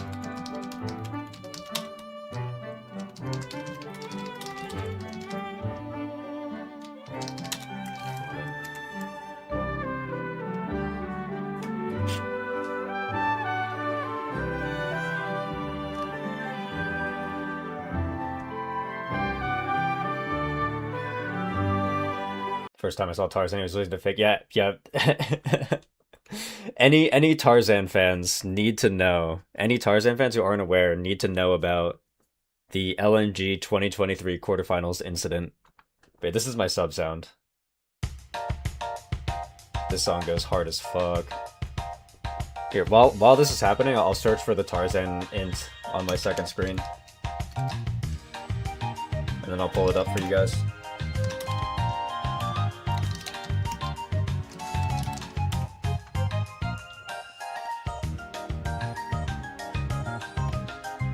Scoreboards, quarterfinals.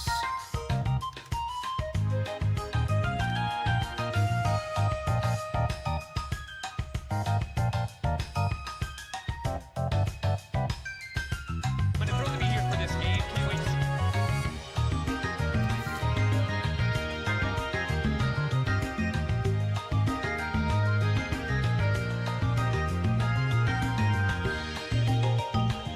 Gotta be right here. Alright, who's ready to see the legendary 2023 Tarzan moment? So if anybody only started watching LoL Esports in 2025 and they think that Tarzan is the mega GOAT, the greatest jungler of all time, here's 2023 LNG Tarzan. Worlds 2023 quarterfinals. LNG were actually favored to win the series in the moment, if I recall correctly. Because you can see here that it says that LNG is the LPL number 3 seed. But if we go to LPL 2023 Summer, they were only the 3 seed because of championship points. If we look at the Summer playoffs, they actually made it all the way to grand finals. So they played against JDG twice in LPL playoffs, and they took JDG to 5 games both times. And this was back when people thought JDG was going to win Worlds. Like everybody thought that most people thought JDG were going to win Worlds in Worlds 2023, and LNG were like the one team who was like kind of tussling with them. For comparison, JDG just 3-0'd BLG. Then if we go to Worlds and we go to the Swiss stage, LNG looked pretty strong in Swiss. They came out 3-1 in Swiss. So yeah, LNG were favored at this exact moment. People thought LNG were going to win this series, and this was game 1. You often just see them play side lanes. They trade for plates. They trade for jungle camp that they're in. See as it's the Orianna All right, here we go. is more than 1,000 gold ahead, and the Herald's now going to get dropped. Yeah, Herald's going to come crashing down here, only going to further extend Faker's lead. As you can see on the bottom of your screen there, Scout doing what he can to just push everything back, but now they might just go in for the counter punch. Scout pulled away, forced to flash out to safety. The Herald still connects. Now Faker going to be in trouble, but again, there's no follow-up damage here. Orianna just sitting pretty. Thank you very much, Tarzan. That was terrible. And now what the hell? T1. Yep. They're living rent-free in the head. And then they got 3-0'd. Generational Tarzan disaster class, and then LNG got 3-0'd, and T1 went on to win Worlds that year.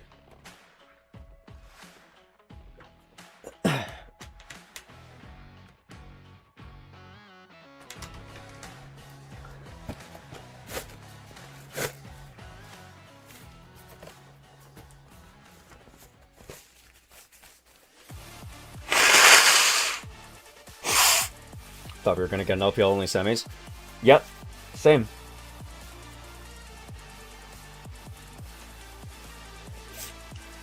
My Worlds 2023 predictions for quarterfinals was literally just that I thought that LPL was gonna sweep. I thought it was gonna be 4 LPL wins. Big point of the game. Yeah, like a max out of Aphelios. Yeah, most damage goes to Bolivar. 28.2k to the 25k of Aphelios. He was actually so strong, Griffin. LYON will 3-0 dig, even though there are 2 games. Nice. They did a little bit of a throw ski. Oh, you know what else I could show you guys in the meantime? I think that's going to happen, right? Here, this is something that nobody will give a shit about but me. You're a young team. I'm gonna show you anyway. Makes the mistakes, but then doesn't get I have more punished for it. viewers now. I can force you all to look at this. Crab in game 1, lost the flip, lost to This a is my library of came back Vroid well in this avatars game. that I've made They give at away various Soul points. because of some bad decisions. Win again. So here's the player of Aphelios game one. For both games in that series was actually the young gun Griffin. How do you think IG would have done if they didn't get What a knocked out of debut in the play-ins? LCS for Unironically, I think IG like afterwards he's also super confident, but Griffin I think could have been they could have been like a semifinals team. They were playing really well.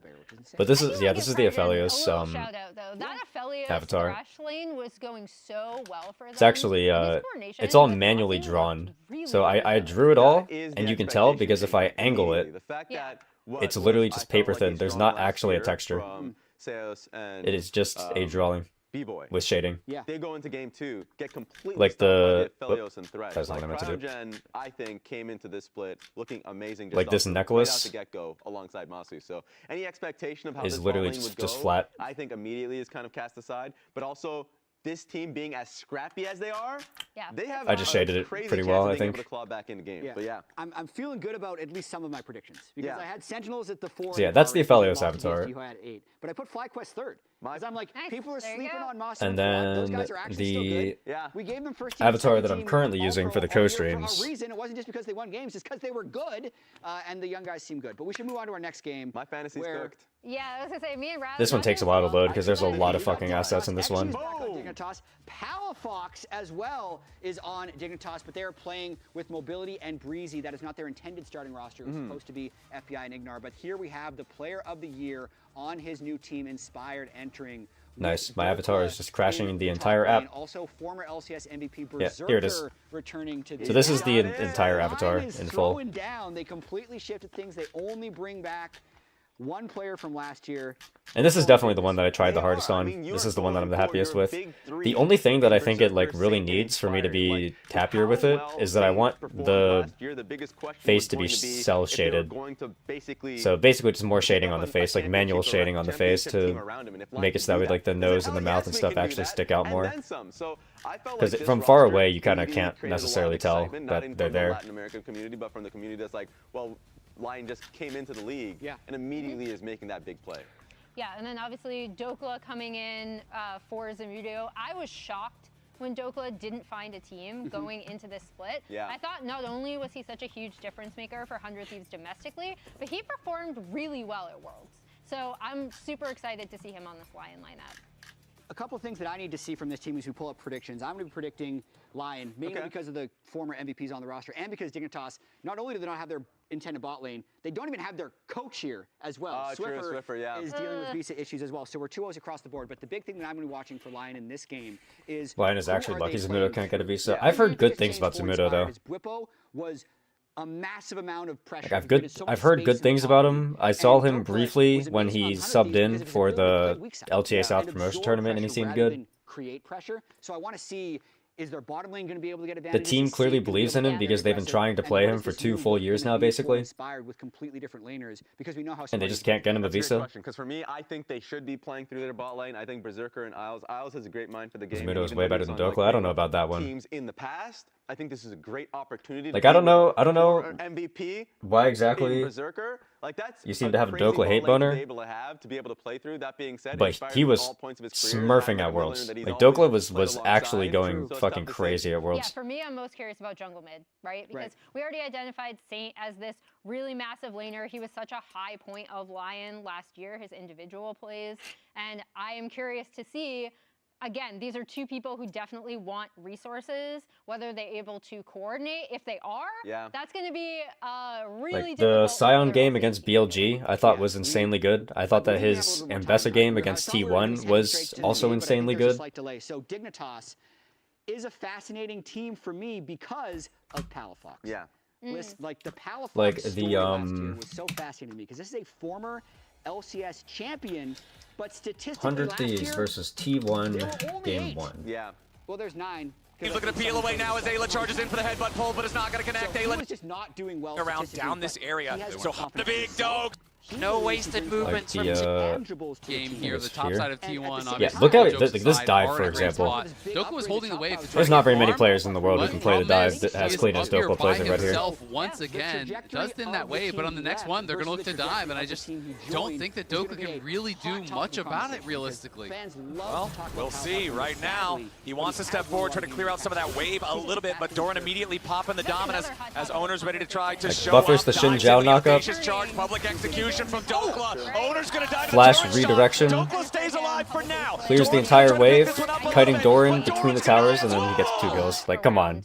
Come on, that's clean as fuck, bro. That's clean as shit, dude. Big dogs! That's not even the best. That's not even the best play. Like, I mean, he probably is the best play he made this game, but like Harry is the gonna it's a monstrous quit. He face checks. Yeah, quit face checking right into the like, box. look how He's gonna Dokla get plays. punished here. Remember, he still has the arm guard, but the chain Look at how CC. Dokla plays this Quid's fight. alive, but only at 50 health. The Silas is the target, and T1 has already found him. Carry is gonna be focused down by 100 Thieves. Gumayushi under pressure from River, but T1's already found a double for Dokla's Owner. here, Gumayushi, dodging the shot. Ults Guma, dodges the shove, kills him, flashes up.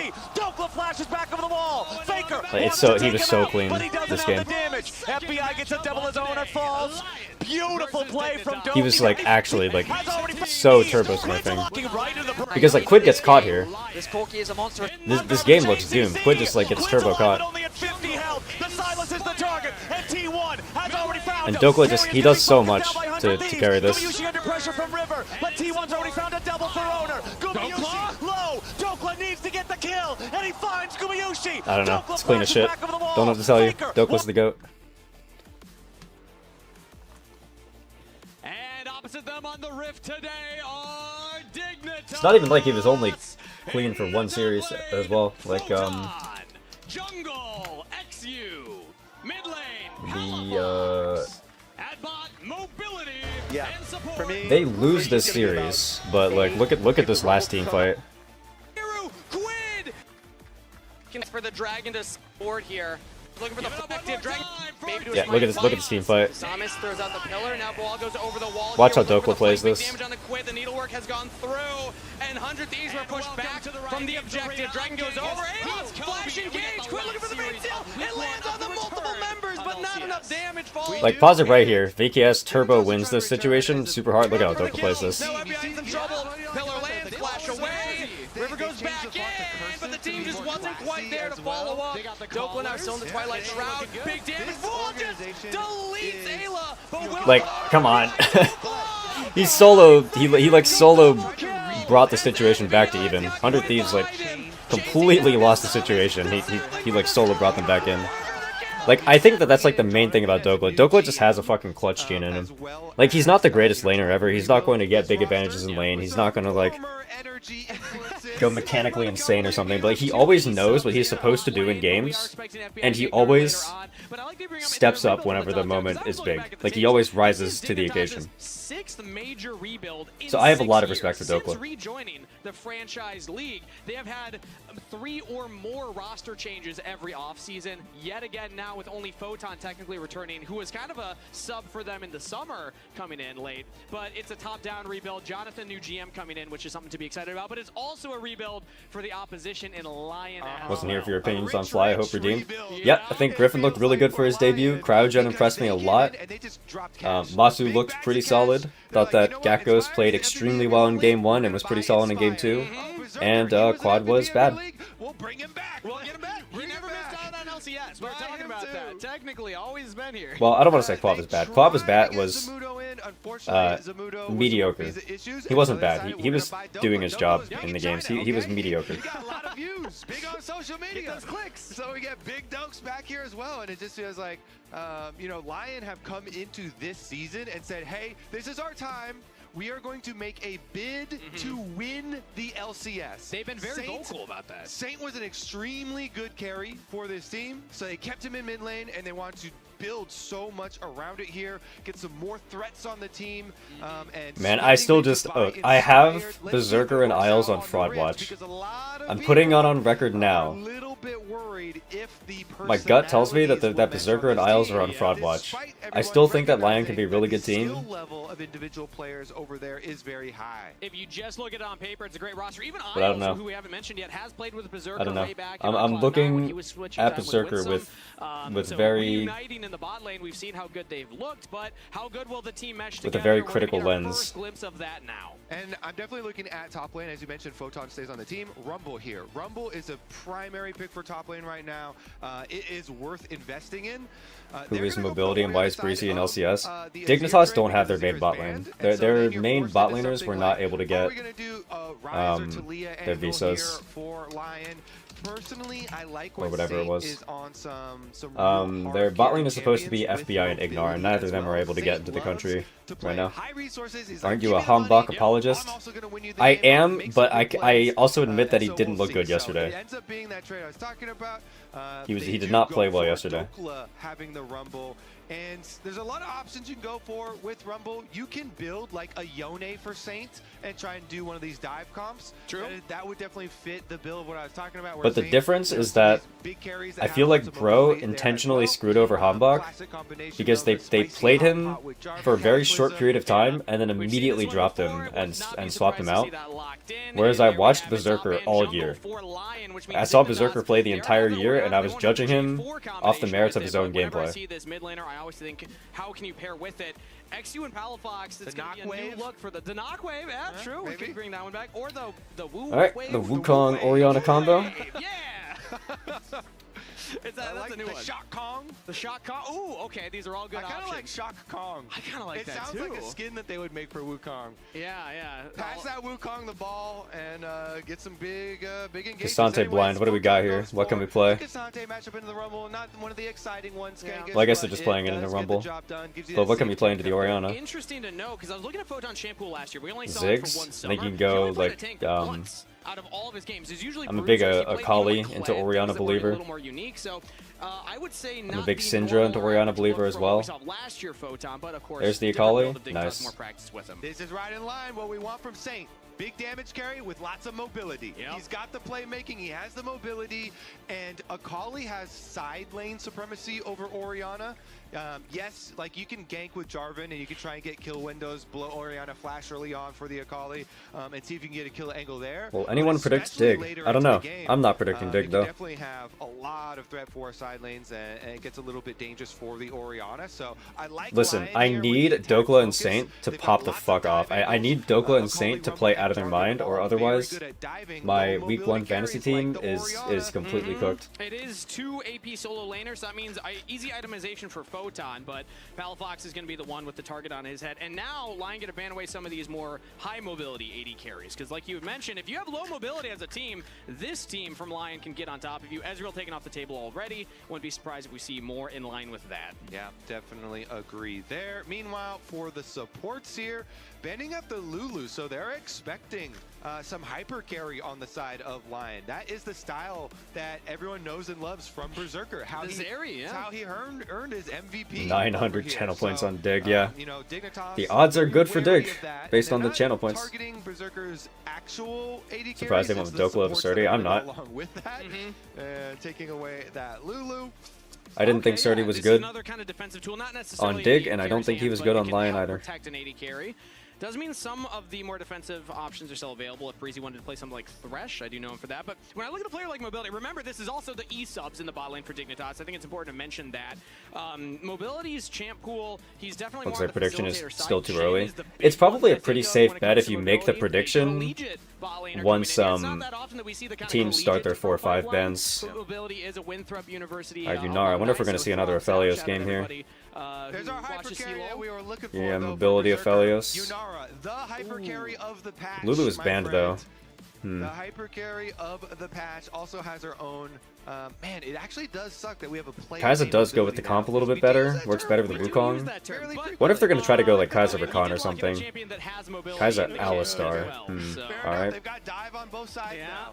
You get the Wukong Orianna Shockwave initiation and the Kai'Sa follow-up here. Think Alistar is a no-brainer here for Breezy. Yeah, and I love the idea that we kept thinking, oh, high mobility. You kept trying Yeah, to the back, Rakan looks fine here. No, just Karma looks good here as well. I like the Karma a lot better. Decide now that if they can find these picks themselves, suddenly the low mobility Bard is okay. Yunara have the target on their back, but I think I like the Karma hover better than the Bard. More LYON side just based on the names on That's fine. Bard is still good. As the final pick here for Isles. I mean, I think LYON should win this game. I like their draft more. Bard ultimates and Jarvan ganks. Jarvan and Bard are so good at attacking Orianna. I'm not a believer that Orianna can actually exist into Akali. I think it's like super Akali favored. Not in lane, but later in the game, very Akali favored.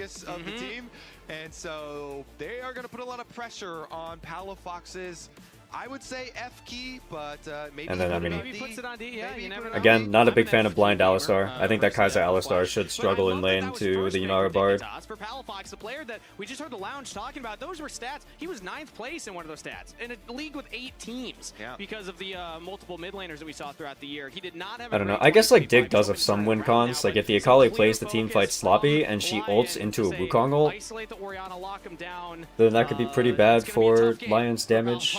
Take it back to the stage. And like Dig have like the. And people really anticipating that it might be a full tough series for Dignitas. The Wukong Ori combo. Jonathan, by the way, he has to be the coach on stage because they couldn't get their coach in either.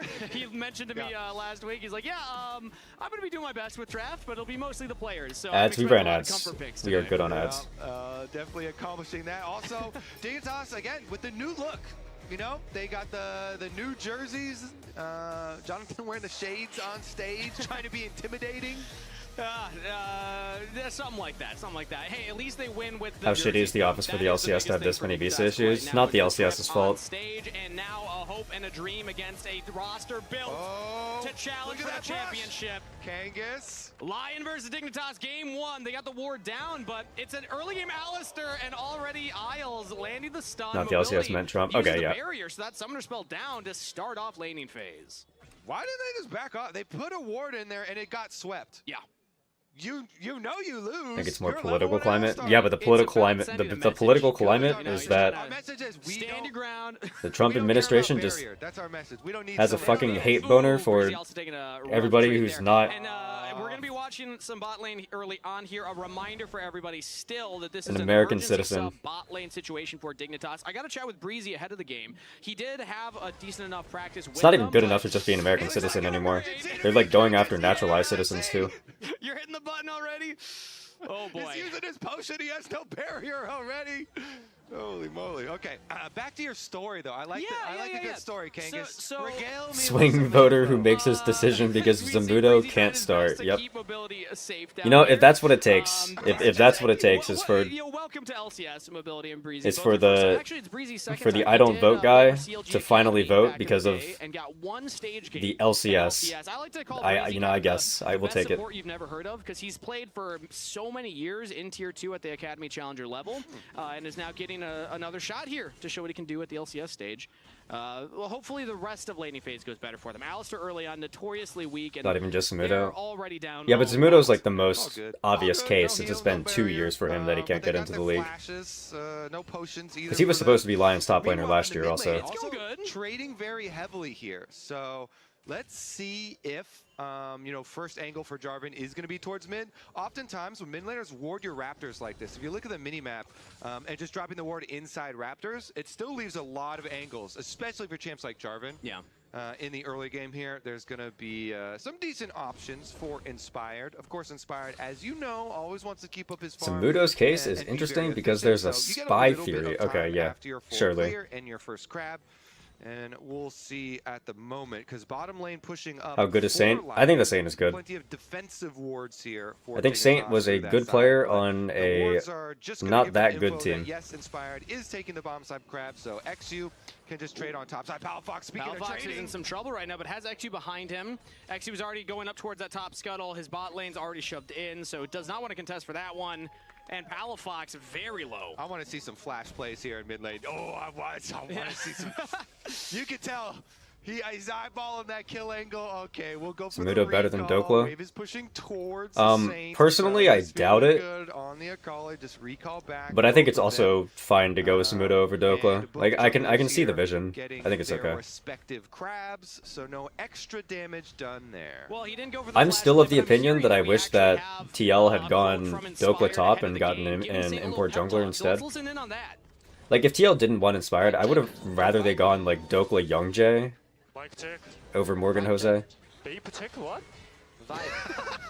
Or something like that. Nervous or not nervous? Hey, you think I'm nervous? I don't know, bro. Just ask. It's fine, bro. Just think about what do you wanna do. You like when wave come, just think, okay, should I push? Should I not push? Should I trade? And it will be easy. Do a vibe check from Inspired. Saint's like, you think I'm nervous? You think I'm nervous? Where's my bait? Oh, he's not playing nervous right now. He's going aggressive on Palafox. Okay. Ooh. Yeah, I mean, it's fun to see Inspired in a new environment, because obviously we've seen him on 2 different teams now. I was saying, ooh, actually misses 2 of the minions right there. Palafox might have a little window, but playing into the wave, not going to commit to it. So Saint takes a rough trade, has to go for it back there. But I love that Inspired's already taken a very Is it crazy if you get Luka Doncic vibes from Inspired? We saw him go from EG to I think it's kind of crazy. In that transition. This is now another time I think Inspired is a more well-rounded player than Luka Doncic is. That kind of argument for GOAT of the West. It's basically him and Caps right now in terms of current form of like who's the better player. Yeah, because Inspired has such a strong personality and view of the game and is such a leader. That's one Morgan of the is a great reasons import. I think that Morgan is a good player. As to how this Lion roster is. I just think that if Jose is your jungle option, and I'm not saying that Jose is a bad jungler. I think Jose is also a good jungler, but I'm just saying I think Inspired's telling me that if you're going to use your import slot, I think you could have made a stronger roster if you had gone Dokla and then imported jungle. Like, I'm not saying that TL's roster is bad, or that Morgan or Jose are bad. I'm just saying I think they could have made a stronger roster if they had changed which role they were importing from. Survive the early laning phase. Now Inspired is down there, though, as we have a big 1v1 top lane. Dokla losing out so far on the trade. Photon, big damage, and XU's coming in. Level 5 on the Wukong. Okay. Sidesteps from Big Dokes. All right. It's fucking hype. What options for import jungle are there? Well, the one that I was saying was Youngjae, because we knew that Youngjae was wanting to go to a different region. Like there were LPL teams looking at him, and then he ended up in CB LOL. So. So that is a scenario where you just got ganked. Not only did but like, I also wonder if there is an option to maybe look for Krako, because Krako was also looking at other regions in the offseason. I don't know if TL could have made a better offer than LNG, but I mean, TL definitely could have paid more, but like, I don't know if Kraka would have taken the bag over LNG's roster, since LNG's roster looks pretty good actually. Is not going to have flash. But like, I think they could have maybe looked into that as well. This is, you know, that's a big Dokes play right there. We should import Tabe. Did you know that the West actually had Tabe at one point? And it also just gives so much time for Inspired to get that. And then Tabe left because there was too much of a cultural difference. Tabe wanted the teams to work hard, and the teams wouldn't work hard. Tabe was overworking the teams. That we should, you know, take a while on, because I honestly thought that with how well he played at Worlds, I know people said, "Oh, he played for the team," and because I'm pretty sure that Tabe's like baseline minimum expectation is that players do 3 blocks of 5 games every day, and in the West, the norm is to do 2 blocks of 5 games. He actually did not. At the beginning of this season, like Tabe has his teams doing 3 blocks of 5 games plus solo queue, which is an insane schedule, by the way. But like, you know, professional team, got to do what you got to do. But the West just won't do that. I don't know a single Western team who does that schedule. And already showing some fancy footwork on top side. They weren't able to get one most valuable prospect from Tier 2 in, so they got a different most valuable prospect from Tier 2 in. Is it not kind of fucked up to make your 2 fill-in players play this lane matchup? I am almost certain that they chose this matchup intentionally. Like, I doubt that... Because it was Jensen on stage, right, who was like doing the draft. I doubt that Jensen forced them to pick these champions. I bet these players asked for the champions. Cool to see him up there in the top lane. Because they were hovering the traditional counters. Like, Mobility hovered Aphelios, and then he just chose to lock in Kai'Sa anyway. So, like, to me, that's probably a player choice, not a coach choice. To bot lane instead, as both junglers are now pathing up. Is there GM? Oh, okay. Yeah, Inspired already. Well, either way, what I'm saying that, like, I bet Mobility and Breezy pick these champions for themselves. And his top laner, Rumble over here, has ultimate. Rumble can have a very big impact from very far away. Saint's got to get away from this damage. Yeah, he has the perfect execution. Cyclone's available for XU, and Inspired's there in the back pocket. So Saint does not have to burn anything big. We'll just back away, but that doesn't mean Inspired will not get all 3 grubs uncontested. He gets the first one. Now XU contesting for another. Smite's coming up soon, and now Inspired has it, but one taken away. XU picks that up. Engage comes in from Saint. Cyclone defensively. XU has to jump over the wall with the Warrior Trickster, and that means LYON now can go for the other grub. They're gaming for the second Void grub. Easy peasy for them. They also rotate over. Bard ultimate use. Is more games of solo queue better than an extra block of 5 game scrims? Getting more scrims is absolutely better than solo queue practice. It does seem like LYON are well equipped to attack, so the Orianna now with no flash has to worry about you know, Jarvan ganks as well as Bard roams constantly, because Saint, next time that ultimate comes back up, Orianna's still not going to have flash, and you look for kill angles. Bard ultimate so easy. I don't know if I'm delusional, but I felt like the overall standard for cross teams in the LCS is higher than last year. But that's pretty much it. I think we have seen the teams that are supposed to look good, and the teams that are not supposed to look good have not looked good. And then the only screwball is that Fly maybe looks a little bit better than we expected right out of the gate. Alphafox might be in range to find something here. Not going to commit. Didn't have the ultimate available, actually. So both mid laners will just back off. Yep, Saint gets almost all the wave right there, and is going to get a better recall this time around. Going Gunblade, Akali, getting Gunblade back in. It's basically like Kennen and Akali. The thought the teams were not supposed to look good, look better than I thought they would. I mean, I think C9 looked passable. I think that TL looked fine, but had some issues. I think both Sentinels and Disguised were not great. Like, Disguised overperformed, but it's also because the expectation for them was really low. Yeah, give me a support ninja. Yeah, we need one. And then I think Shopify didn't look amazing, and then Fly was like looked better than I thought they would, but I don't think Fly looked better than C9 or TL or anything. How's the coaching been? It's been fun. Pretty terrible on my schedule, but I've been enjoying it otherwise. We 2-0'd our first official match. We probably have scrims tomorrow and the day after. So scrims on Monday and Tuesday, but then nothing until another official match on Saturday. There's more information for Palafox as Photon uses the all-out right there, and Dokla not really in danger. Xyu's coming back though, so the danger increases exponentially when the jungler gets here. The wave is already cleared. You have a favorite LCS team. And he's got the What I was saying is that Cloud9 is probably going to be the team that I'm cheering for, but if Quad is not shit, then I'll probably want to cheer for Fly as well.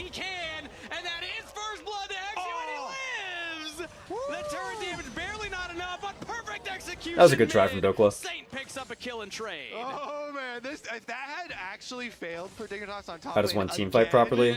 Well, I mean, when it comes to mechanics in a team fight, like, it is what it is. Like, sometimes players will have good mechanics, sometimes they won't, sometimes players will fuck up a button press. But the main thing that I'm looking for team fights is how the team set up the team fight before it happens. So, like, what does their objective setup look like? What were their vision lines like? How did they prep the waves? That kind of stuff. Like, at least for my team, what I always tell them is that if they set up the team fight properly, and they give themselves as good of a chance to win the team fight as possible, and then they just fuck up the team fight mechanically, then, like, I'm fine with that. Like, I'll settle for that. If that's what happens with the team, then I'm okay with that. And it's better foundation. Are you enjoying the current meta? Am I enjoying the current Tier 1 Pro meta?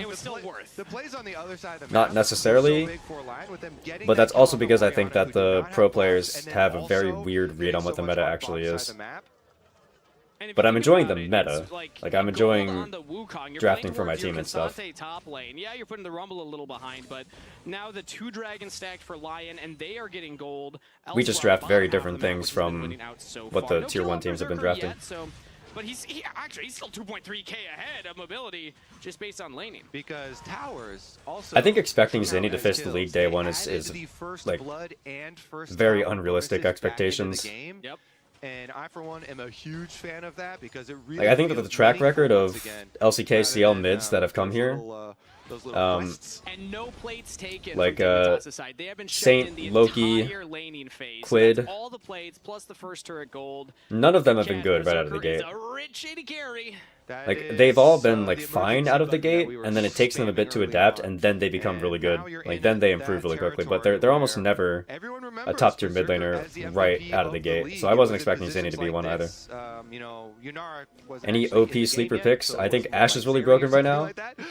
I think Seraphine is really strong right now. I think that Diana is super strong at the moment. I think Gwen Jungle is really strong. I think Udyr should be played more. Like, people should consider playing Udyr. Alright, nice Berserker. Emergency! Welcome, mobility!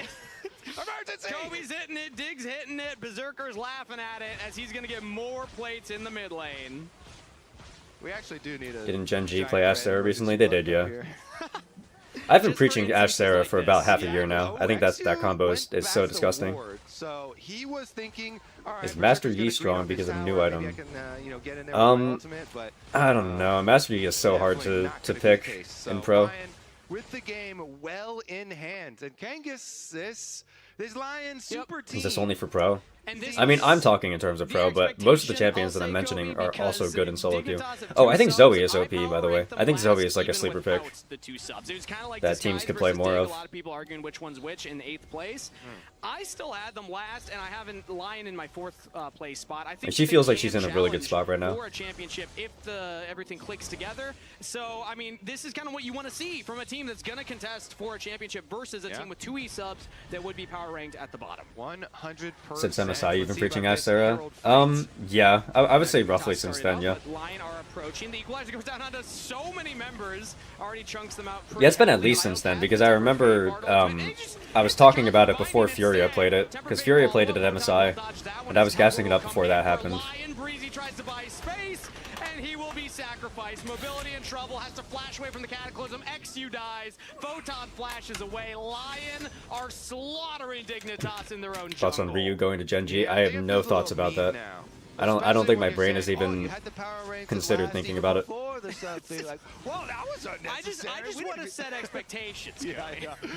So it can be real bad if the player doesn't know what they're doing. Alright, well then just have the player figure out what they're doing. It's kind of how it goes. If a pick is really strong, you just have your player learn it. even if It's kind of part of being a pro player, you know? maybe the personalities won't work out later. Game number 1, not an issue. Do you think Saint took Inspired's, motivation? This game is a massacre. I mean, I think we were expecting it to be though, right? Wasn't this like the most scheduled 2-0 ever? Meanwhile, Saint up there having some fun. Like Dig don't have their bot lane. They don't have their correct bot lane. They don't have their coach. So you have a lot of this extra, CC options. And they're supposed to be one of the worst teams in the region, going up against one of the best teams in the region. So. Meanwhile, Palafox on the other side going for a very defensive build. He's got the magic resist boots. He's got Dig is running subs. Yeah, their bot lane is not mobility and breezy. Their bot lane is FBI Ignar, but neither FBI nor Ignar are able to get their visas to come in to the country. The rest of this game falling slightly behind, but is up in CS. So Palafox actually being more solid for the side of Dignitas alongside Photon, who is the returning member and definitely impressed me last year. Happy to see Photon having a good start to the day. Yeah. So what does that make? 4 players who can't get their visas? The bottom lane, but it's emergency sub situation, you know. So it's definitely. It's Zamudo, Kryra, FBI, and Ignar, right? Is there anybody else who I'm missing? Will find his 3rd kill of the game. Now he doesn't need CS. Palafox can get as much CS as he wants over Saint. Saint's gonna pick up the kills instead. Yeah. Anyways, do you want more story time? Coach is still draft bad with the team who can play every champion in the game except for Syndra. Talk about some of those. Yeah, we still have no proof that Chovy can play Syndra. They're happy stories. Here's a fun I'm wondering if Chovy just goes his entire career without playing Syndra. Because you remember from Cloud9, you've mentioned he was MVP before. Didn't have the best end. Knight should learn a thing or two. If Chovy's never going to play Syndra, then Knight can never play Azir. It's fine. He was on a team called DN Freaks. Chovy can't play Syndra? Nope. Didn't have the best showing on it. He's having a good showing now. That was historically one of his bigger issues because there was a very long stretch of time, like I think like 2019 to maybe 22 or 23 or something, basically all the way up until Syndra got her like mini rework that made her less of an early game champion and more of a late game champion. Syndra was like a top 2 mid laner. Like it was kind of like Orianna and Syndra were the staple mid laners in pro play, and Chovy could never play Syndra. This type of hyper carry style from Berserker. He also played stuff like Ashe and was decent on some utility options as well. So we've got a 1v1 up here. Saints losing it right now. Inspired's nearby. Well, again, no fair. Yeah, Palafox is pretty tanky with the Rod of Ages and the magic resist boots. Does have to flash away, and a follow-up from Inspired. We'll get the kill credit for that one. And they're gonna finish the assassination and then get back to their job as usual. Finish up with the rest of the towers on the map. Hylos is 1v1ing. He ignited. That's just rude. He just ignited Breezy. Yeah, spell book, baby. Got to get to the next spell in the rotation. We got here. I can pull up Chovy's all-time match history for you guys. Maybe they were cheering on Breezy. They were going, great job, Kangas. You're like, doing okay, great out there. here. The first thing I'll do actually is here. We'll do this in between the games. I don't want to interrupt the game. I feel like I do that too much, where I just like cover the game with some other random shit. But we'll let this game finish out. I'll show you guys all the match histories. Got your best interest at heart. Don't listen to them. Hey, no, I heard you during the in between games. earlier today. You called me out on the Shopify prediction, which, to be fair, they did lose to FlyQuest today. Yeah, fair enough. Back to Berserker though, the fiendish, what is it called? The Fiend Hunter Bolts. That hyper carry item, which feels like it was made for him because he loves all of those champs, also got buffed. On the patch. So do we have it? I think we can actually pull it up here to take a Kaze look is at too it. good with Akali Silas and sucks on Azir. He's the Argentinian Knight. Alright, nice. New item builds. Is it going to pop up? Well, is it going to work? I say the same shit about Dyer, by the way. I call Dyer the Vietnamese cream. All right, we have a bit of a scrap right now as XU finds it. Oh, there it is. Hey! Looks good to me. Everything you want. More. Oh, it's a belt. So I've never seen the picture blown up this much. In the belt. That's good. I like that. I thought Argentinian Zeka. Yeah, but Zeka can play Azir. Azir is like one of the 5 champions Zeka's really good at. I think that's what that's called. Yeah. Could be that kind of action. That would. How would you wear it, Kobe? Would you go belt or bandolier? I think the bandolier is cooler. Because what? Silas, Akali, Yone, Ari, and Azir? Those are like his 5 main champions, right? I don't think I'm missing one. LYON are 10,000 gold in the lead here at 21 minutes. An absolute shellacking so far. So I want to start to reframe things here, Kobe, because if LYON are going to be a top contending team, this is their goal. They've said that. They spent a lot of money. You said that. Yeah, I mean, they bought the literal MVP of the league. Literal MVP of the Americas last year. He won all of the awards. So I think that there's a lot of expectations. Zach also did really well with the ADC mid meta. Let's start to rank them on how they've moved around the map, how Forgot they're looking about that. so far. I know it's against a weakened Dignitas to start off the season, but we can still start to get first impressions from them. Yeah, we can. I don't know if it's super fair. Oh, nice article. Okay, as we said, From HLE Chovy. Players have at least one champion that just doesn't fit them, and that champion for me is Syndra. Yep, checks out. So, I mean, you can get your first impressions, Kangas, though. Go ahead. My first impressions, they're the best team in the league right now, Kobe. Holy crap. Okay. This is crazy. See if they keep up with that. You got some high expectations, buddy. Shopify Rebellion out, LYON in my power rankings based on what we've seen so far. Kangas. Yeah. Quick swap. I'm pulling a Jat. He did that with TL and C9. Although, admittedly, that was only one spot difference for him. Mine's going to be a bit bigger there. Herald will land, will not take the turret. We have 4 seconds for the next dragon. This is already I think Dragon Dig is cooked. Soul I mean, it is what it is. Really no shot of contesting. We expected them to get so 2-0'd anyway, but if you're not going to have your bot lane or your coach, I don't think anybody can fault them for playing like this. Where you're just kind of waiting for LYON to find the big avenue in and find the close to this game, because there's so little avenues for Dignitas to find anything. All right, I've got something for you then. Okay, what you got? Since you're trying to like set Really expectations wish Dig and could stuff get for relegated. this team, and we can draw some parallels here from Inspired Yeah, but on LYON over to Inspired Dignitas is the team that saved League of Legends. And as you know, FlyQuest Didn't you guys see the one of G-Bay most documentary? dominant splits as far as win rate is concerned. So, do you want to Actually, though, it is kind this of like LYON team by that FlyQuest it is nice to bar? have Dig This is around the type of thing you're talking about, because they're like the final old team, you know. TSM is gone, CLG is gone. We'll go win rate because lock-in tournament is going to have different amount of games. We only Do have you Dig think left. That this LYON team can beat the We need to win keep at least rate one of the of OGs last around. year's FlyQuest team? I think that was insane. They definitely want to. If you hear them talk about it, they have that expectation. I don't believe in it. I do think that LYON is a top half team. C9 is not an OG, no. C9 is like part of the second wave of teams. They came in around the same time that like TL came in. Inspired stats compared to game 1. Like when TL took over Curse and stuff. Because then that looks really good for LYON right now. Although Flyke was probably, did they win their first game? I'm trying to remember. Last year. Hard to remember a year ago, isn't it? LTA didn't happen. Well, this game might as well have not happened for Dignitas. They're just going to delete it from their memory. Their third season? Well, TL was season 4. But in a competitive But Curse was environment, around before when this that. type of situation's happening, you kind of have to find I don't a way remember to when C9 miracle came in. reset mental going into another game, because this one is so far gone. You've been a competitor yourself, Kobe. I know it was a long time ago, but do you ever remember? Yeah, it was. It was okay, you know, maybe this is a stretch. Do you ever remember having a game like this? No, well, I don't. We actually never lost like this. Oh, okay. I've never. Do you ever win like this? I've never lost like this. We actually Would appreciate Dig 10 times more if they made any active effort to lean into their oldest fans and their choices for the roster. You know, like leg I mean, shaking what under are the they desk. supposed to do? But yeah. No players want to join their team, and they're also broke. So what do you actually want them to do? Luxury of the You know? entire map being under their control. How Fox? I mean, we could cook up some, you know, Hail Make Mary content. stuff here, Kangas, but An org?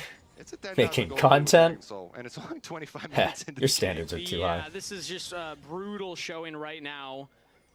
Honestly, for both teams, again, it was a rebuild of a year, but very different looks to the rebuilds. Because LYON, the rebuild, they had a lot of excitement themselves around it. They've been talking a lot of hype, saying we can. You know, contest for the top unironically, spot. Cloud9 makes good Dignitas' content on rebuild, It YouTube. was around Jonathan, a GM, coming in here, notably from Golden Guardians, from NRG. If you remember the incredible rosters that they had, Golden Guardians made a really deep run with the Licorice roster. NRG also Like they had made a great run video. after They did like the CLG, which was Jonathan's initial roster. that like video that like Jubilee does or whatever, where there's the agree or disagree, and then you move closer or further to different walls based on if you agree or disagree.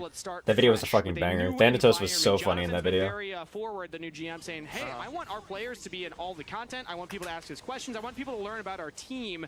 And one of the things we have learned is that they're just trying their best to make sure that the environment is good for the team. As And they were like posting Kespa Cup documentaries and stuff. Like, they're trying, you know. To flash and use ultimate, so he is out of there. And LYON, their Baron was delayed, but not deterred. They will jump right back in. Yeah, actually full leashed it, but Berserker does so much damage they can just burn it down with 2 people again anyway. No blast cone now for Dignitas Dream. They're looking for this miracle here. Basically, XU wants to just full send, jump in the pit, see if he can steal. Actually, they're going to go for a side play. I mean, stupid question, but does Dignitas even compete in games that are not League of Legends? I couldn't tell you. I don't follow any esports that aren't League of Legends. Oh my god, XU stole the Baron! They're gonna win the game! Dude, they're making a comeback! Wow! I love it! Wait, you got a full Guys, lock in. We gotta get hype. You got full set, you gotta get in there, you just gotta flip it, baby! He's able to W the Bard ult and then flashes into the pit, goes after Inspire, knocks him up, burns the Baron down while knocking him up, and then it's a good old-fashioned flip here, baby! He even got exhausted! 99 HP! He even got exhausted, so you can't Q smite combo as well. I'm not flaming XU. Goodness, that was crazy. That was a good steal. They're even there laughing at me. Oh yeah, that's our win con. That's our win con. I'm saying, we gotta get hype. They can win the game now. Elder win con, because that is up in a This is minute. Dig's comfort zone. You just gotta keep stealing stuff, Kangas. You just gotta do it again. Steals. After that T1 KT game, I don't trust gold leads anymore. Yeah, but the difference was that KT's comp was fucking horrible. Like, I don't know. I really want to post on my second channel the clip where I'm talking about T1 versus KT. I want to get that shit out before people forget that the series happened.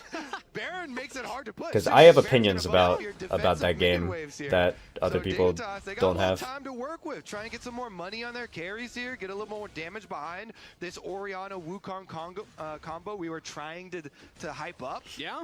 If they get some more damage behind it, you know, they can actually make picks. You've got Wukong, Alistar they're looking here. for another one onto Dokla. He has flash available and the equalizer. He has to flash away from Photon. Has movement speed to jump away. The equalizer goes down. Okay. Mobility. Dokla's actually going to get picked. The Temper Fate will delay it. Breezy. Digger making a play. Wait, Dokla just has the fucking double Zonias. He's stalling. He's stalling. Wait, they're one-shotting Saint. Wait, they're throwing the game.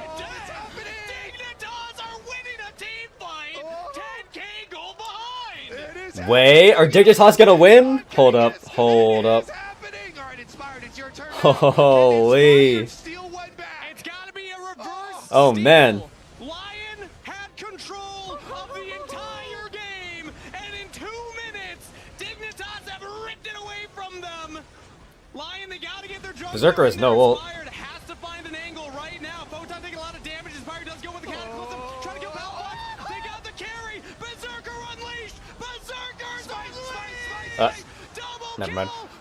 Well, Dignitas fans were able to be excited for like 2 minutes. Just like that, the dream comes to an end, Kangas. We all wake up. It was fun while it lasted, though. That was a really fun 2 minutes right there. Dignitas gave us a reason to believe Photon will fight for his life, but an ace for 2 minutes more than last year, that's what I'm saying. Get the Elder Dragon, but they all lost their lives. Shit, bro. Dignitas fans are eating good. Best thing they've gotten in like 12 years. Well, I guess technically it would be 6 years. I think the last time that Dig fans were excited was when Dig was taken over by Clutch Gaming, and then like the Demonte Clutch Gaming roster was hype as fuck. I was a big fan of Clutch. That roster was awesome. He's getting roasted by Dokla. Breezy will fall. LYON focused up on the turrets, but Dignitas are respawning.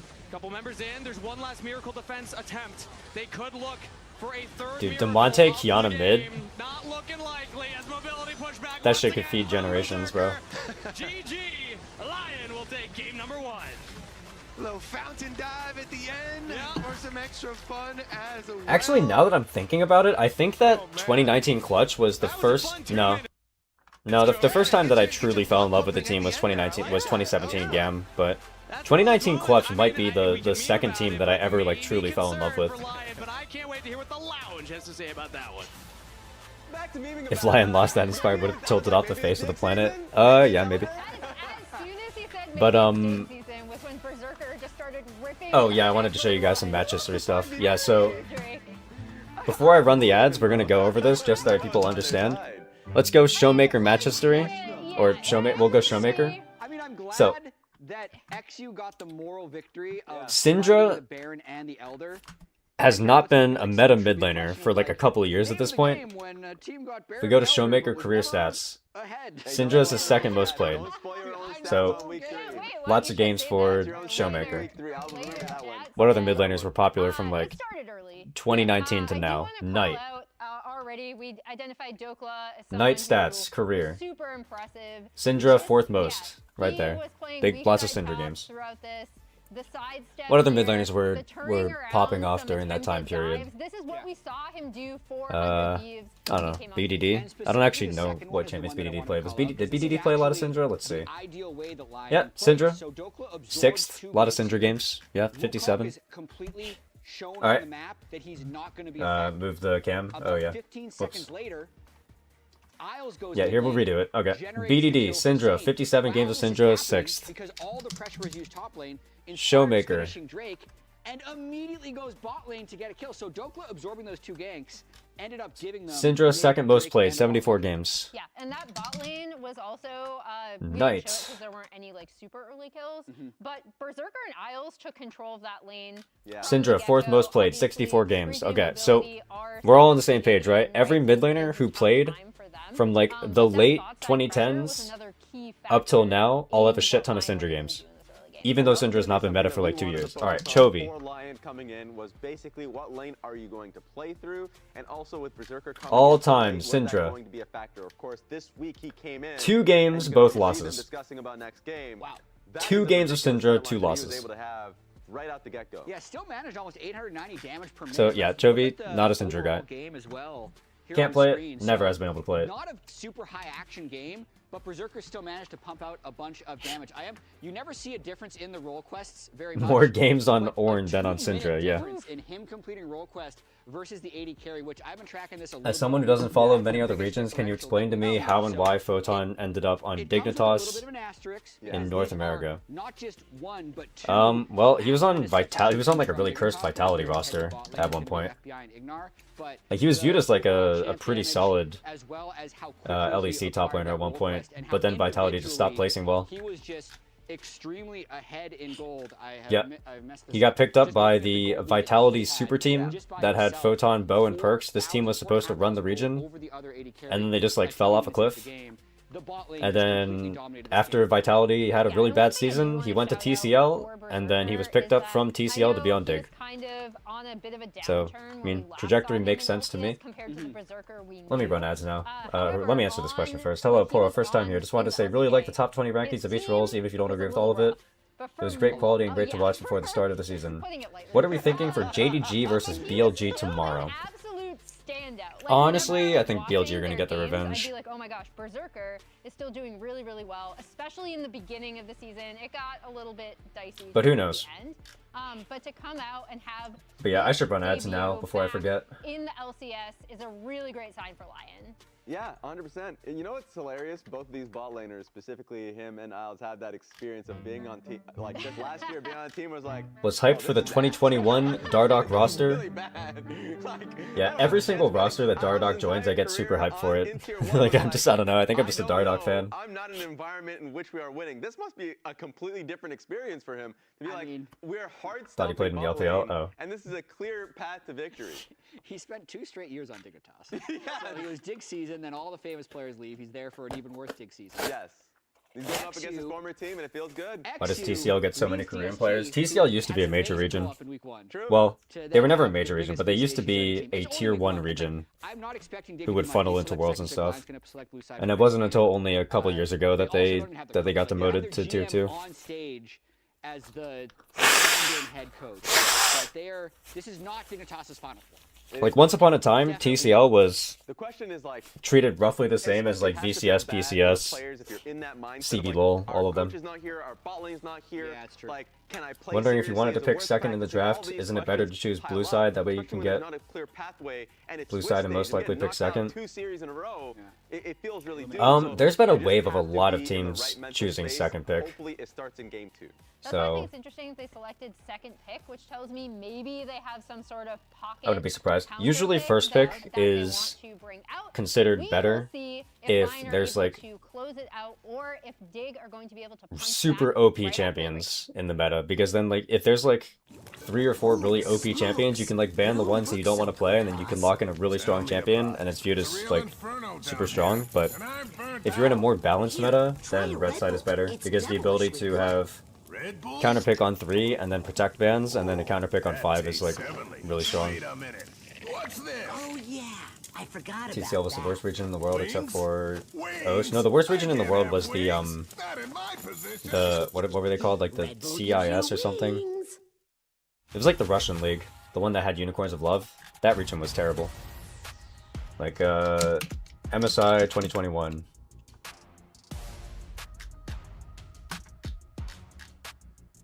Unicorns of Love failed to make it out of a group against Pentanet GG. So yeah, CIS, bad region, bad region. Look good? Yeah, looks good. Oriana low. Just kill Oriana in. I don't have smite, I don't have smite. Japan was pretty bad too. Japan had like moments though. Japan had moments where DFM was like actually doing stuff. Combine 4. I do think that CB LOL had a period of time where they were really bad. So like from 2016 to 2021, I think CB LOL were pretty non-factors. But like the Pain rosters with Tanones from way back when were pretty solid. And then once Loud came in and Loud started winning tournaments, I thought that Loud was pretty good internationally. Like pretty good relatively compared to the rest of the wildcard regions. I thought that they were solid. Or not the Pain roster, sorry, yeah, the INTZ, yeah. Whatever. The rosters where that Tanones was on. whatever like Tanones and BRTT were doing, that shit. Whenever they were playing and they were like in their primes. Brazil was okay.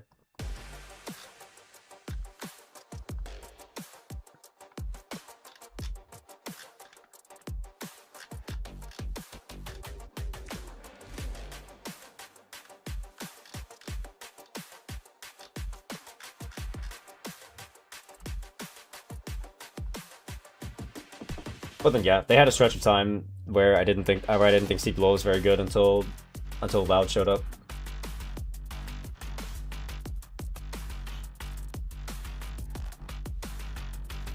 How would you rate the strength of NA Tier 2 NACL relative to other Tier 2s like ERLs? I think the ERL system is significantly more developed than the NA Tier 2 system.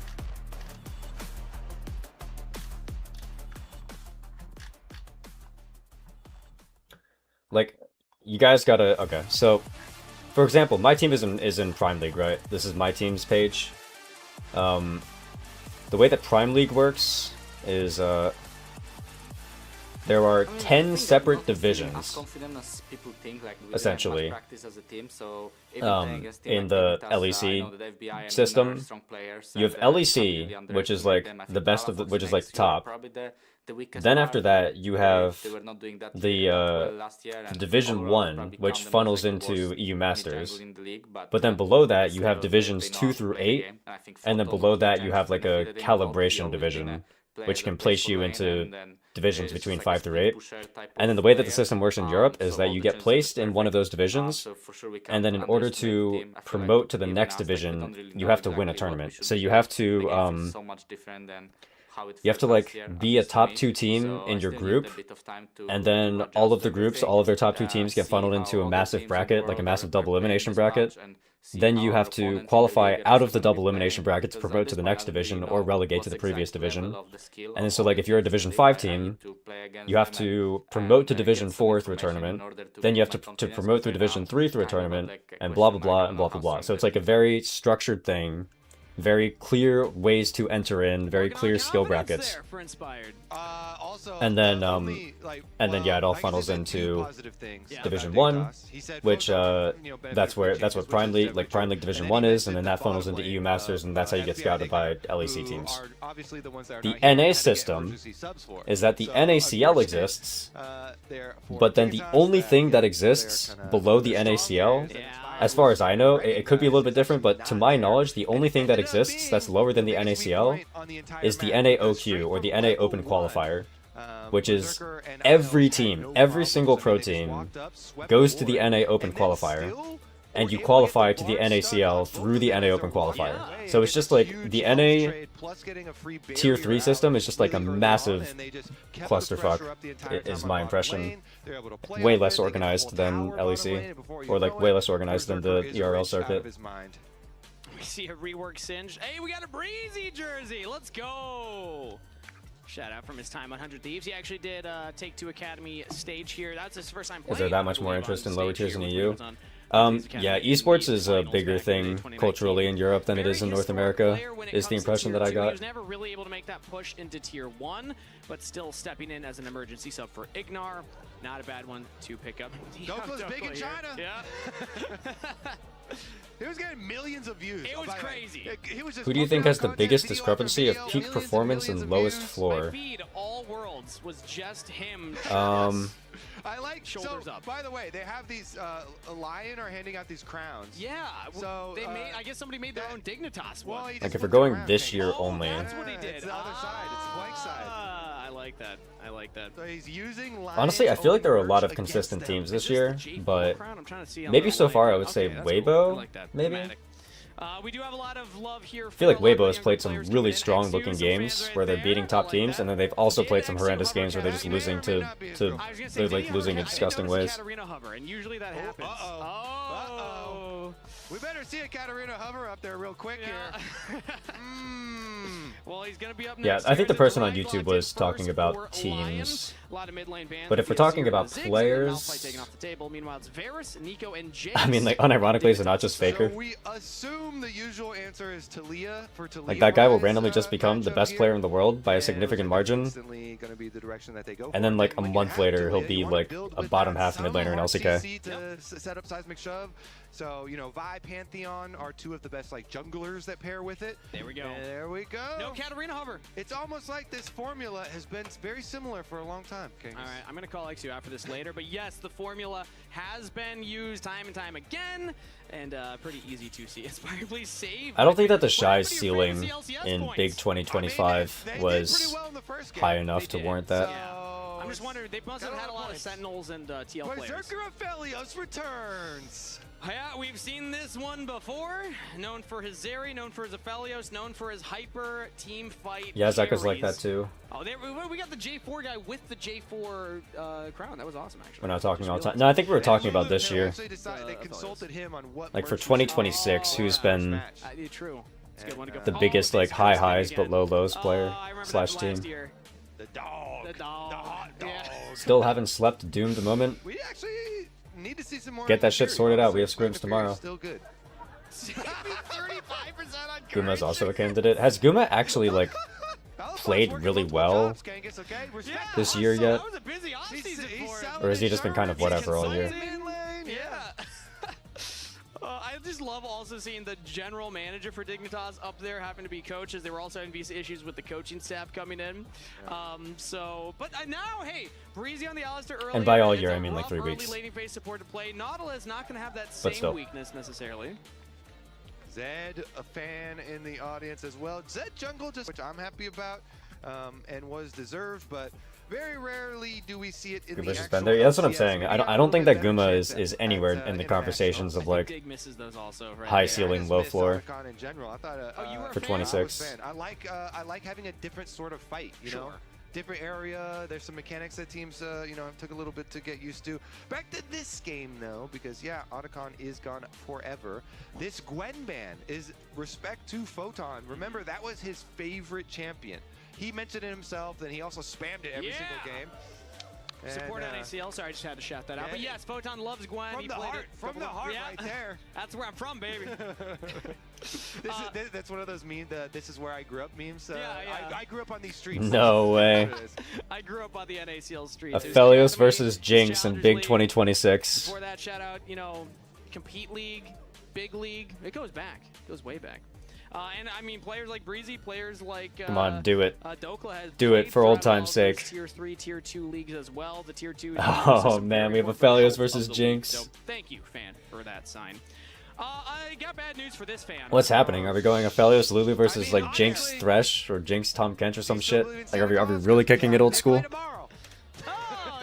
Tune in tomorrow. We got that TSM 100 Thieves banger. Meanwhile, in this game, we got the Jinx locked in here for mobility alongside the Nautilus, and then Pantheon hovered right now for LYON. Interesting to see right there, as it is locked, so that's going to be the jungler now. Personally, I think Jinx is actually busted right now. I think Jinx in solo queue definitely is having a lot of success. I think should be utilized more in pro play. I actually think she's really, really powerful at the moment if you can keep her safe. And If he's going to lose anyway, might as well be Boulder and go with the rest of Twitch. their team, you know, Talia, Vi, and Nautilus. Yeah, that's what is Pavel like would really do. Offensive CC.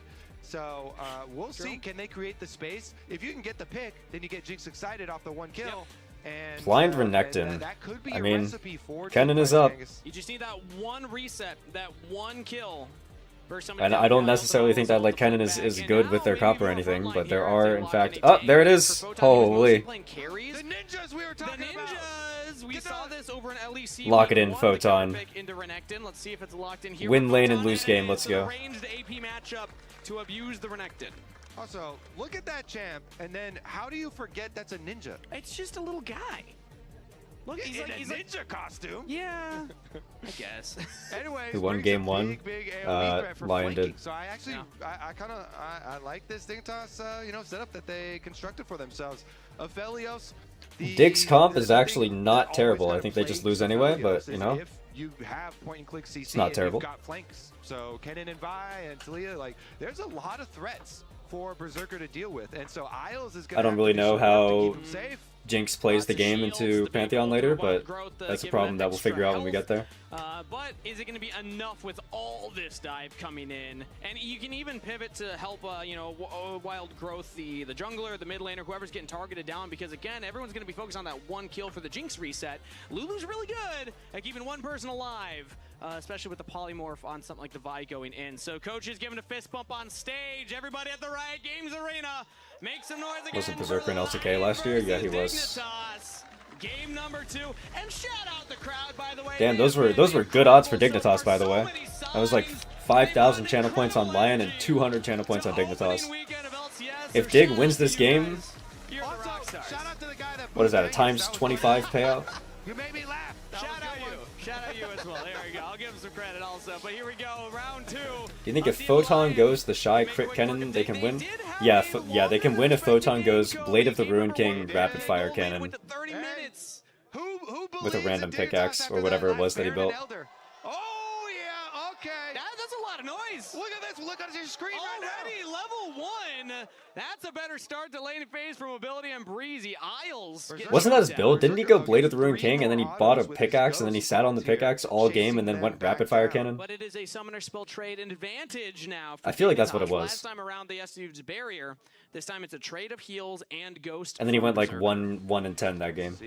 Can we keep it spicy? He went 1-10 and brutally ran it down. Both wards here. And it was in an extremely important series. It was IG versus FPX with Worlds qualification on the line or some shit. Did see Inspired steal the Raptors. So yes, it is a split map, but you're splitting it, and your bottom lane there's a Nautilus there, so they actually. Where's the Shy playing this for year? some, like, He's taking a break for games on Split bottom 1, and lane. there's a chance that he plays with IG in Split 2, but Sobero's been looking really good. I wouldn't be surprised if they just stick with Sobero. But wait, Inspire's gonna cross back, and they see him crossing back. XU, he's only one camp. Reckless Kennen bot with some good shit. Yeah, the reason why Reckless was able to play Kennen bot was because back then Kennen had a ridiculous attack speed. It was like attack speed scaling ratio. It's only gonna. XU. Whatever that's called. Right now, Oh, Inspired! Oh! To take away some. Bro, no way. For LYON, so they're not going to actually pinch this immediately. Yeah, you can jump over the wall. Nah, Inspired's just the GOAT or It was what? going to be a second camp, so it wouldn't even be level 3. It was he's always going to stay here. Regardless, though, Inspired crosses back, so Inspired going to have some extra timing. Nice. And as you say, and you point out, with Isn't that IG like 2 and 6? Yeah, but they're in the upper group. They're supposed to get fisted. They've only played against good teams. Perfect there from Inspired. Grabs that one, is able to clear out the rest of his regular quadrants now. So he can just clear straight, full clear up to the top side and try and put some more pressure back on the Kennen. One of the reasons Kennen has come back into the meta is because of these top lane changes that really value laning prowess, you know, with top lane quests, isolating them a little bit more up there, and the Phaelites as well. Kennen, who can bully a lot of matchups with range advantage, has become popular. Yeah, I will say that Photic Joy has been looking better than I thought they were going to look. But I will not be fooled, okay? I know that Photic is due to start running it down at some point. Photon is about a wave up in CS overall. I refuse to believe that Showdicker is going to play well for the entire year. Oh no. Surely we're not going to go for this. Isles will start tanking turret first, and first blood to Berserker is answered, but it's a double for Dignitas. The botched 2v2 dive from LYON. Those Dignitas believers, stock is going up here. Because make some noise, the Dig faithful. They get a couple kills back there, Kangas, and Berserker flashed at the end. So, and still died. So, okay, they go for mobility. They get him with the polymorph, but mobility has cleanse, so he gets back up and he shoots the Lulu down to get credit. I feel like Berserker had time to flash out. I mean, he would have died anyway to Vi, but he had time to flash out before the turret shot hit him. He didn't think that tower was going to do enough damage with that last shot, but fully heated up. Rookie isn't even good, it doesn't matter. Rookie was good in the very first series IG played against Weibo. Rookie was playing well. As, you know, it's going to be a good start for the bot lane. They're still behind in CS, but answering the kill and then also a kill onto Breezy means that he's going to be a little tankier. So, Dignitas not too shabby. And I have to say, Berserker with no flash, like Aphelios with no flash should be a Vi target here. You've got Nautilus with flash, you have Jinx. He's the best player on his team. Hot take, I think the best player on IG so far has actually been Wei. I know it sounds crazy to say out loud, but I've been impressed with Wei the most, I think. Isolate the top side, let Kennen be 1v1 with the Renekton up there, and focus as much pressure as he still runs it down sometimes, but I feel like every single game that IG looks good, it's because Wei is like carrying. You can win team fights that way. Well, I gotta say, Inspired might have the same read as you because he's hovering on the bottom half right now. Went for the Krugs. His Raptors are now spawning, so he'll go back up towards those as XU is in the neighborhood. Inspired's going to be ahead in the clear based on how that level 1 went. The invade getting. I was just saying that I think that Sobero has looked a lot better than I was expecting him to look. So I wouldn't be surprised if IG just keep him around. Yeah, Inspired is in a very good spot here. This is looking quite juicy. He's going to get to a very early level 6 on the Pantheon, so then you can answer any sort of offensive play. Breezy goes for a hook right there. They have a big wave. And they had XU nearby, so I guess the call was go for the engage, but that was very early from Breezy, so they have to back off instead. How bad did you expect him to be? I don't know. I didn't think he was going to be good. I thought that IG were just going to suck, to be honest. I thought they were just going to be terrible. The attempt from Breezy. Isles walked up to body block the Jinx W from the Like, the only reason why I ended up having any faith in them at all was because they won Demacia Cup. But before they won Demacia Cup, I thought that they were just going to sack the entire split 1 and be terrible. Saint and Inspired hanging around on the top side near those Raptors. Okay. LYON with the constant Wei is better than V5 Karsa. Yeah, but you're forgetting that V5 Karsa had the legendary 2-minute Hecarim backdoor. He's going to get another one here. The first it's one of my favorite clips of all time. Just unrelenting pressure. With Aphelios Lulu, you could put down so much harassment as well as getting the constant shove. So rewarded again. There's turret plate number 2 for the bottom. Ooh, Inspired goes for another invade right now. Has level advantage over XU, and in comes Saint as well. XU will just fall break away. Flash follow from Saint to lock him down. Dude, Inspired is gapping the shit out of XU this game so far. Would you say top esports bot lane is worse than IG bot lane? Yes, because it seems like Fungu is really struggling to figure out how to play in LPL.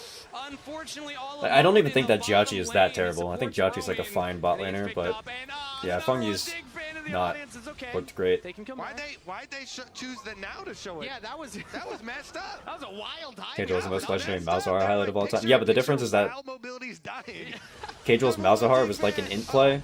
Karsa's Hecarim play like won them the game.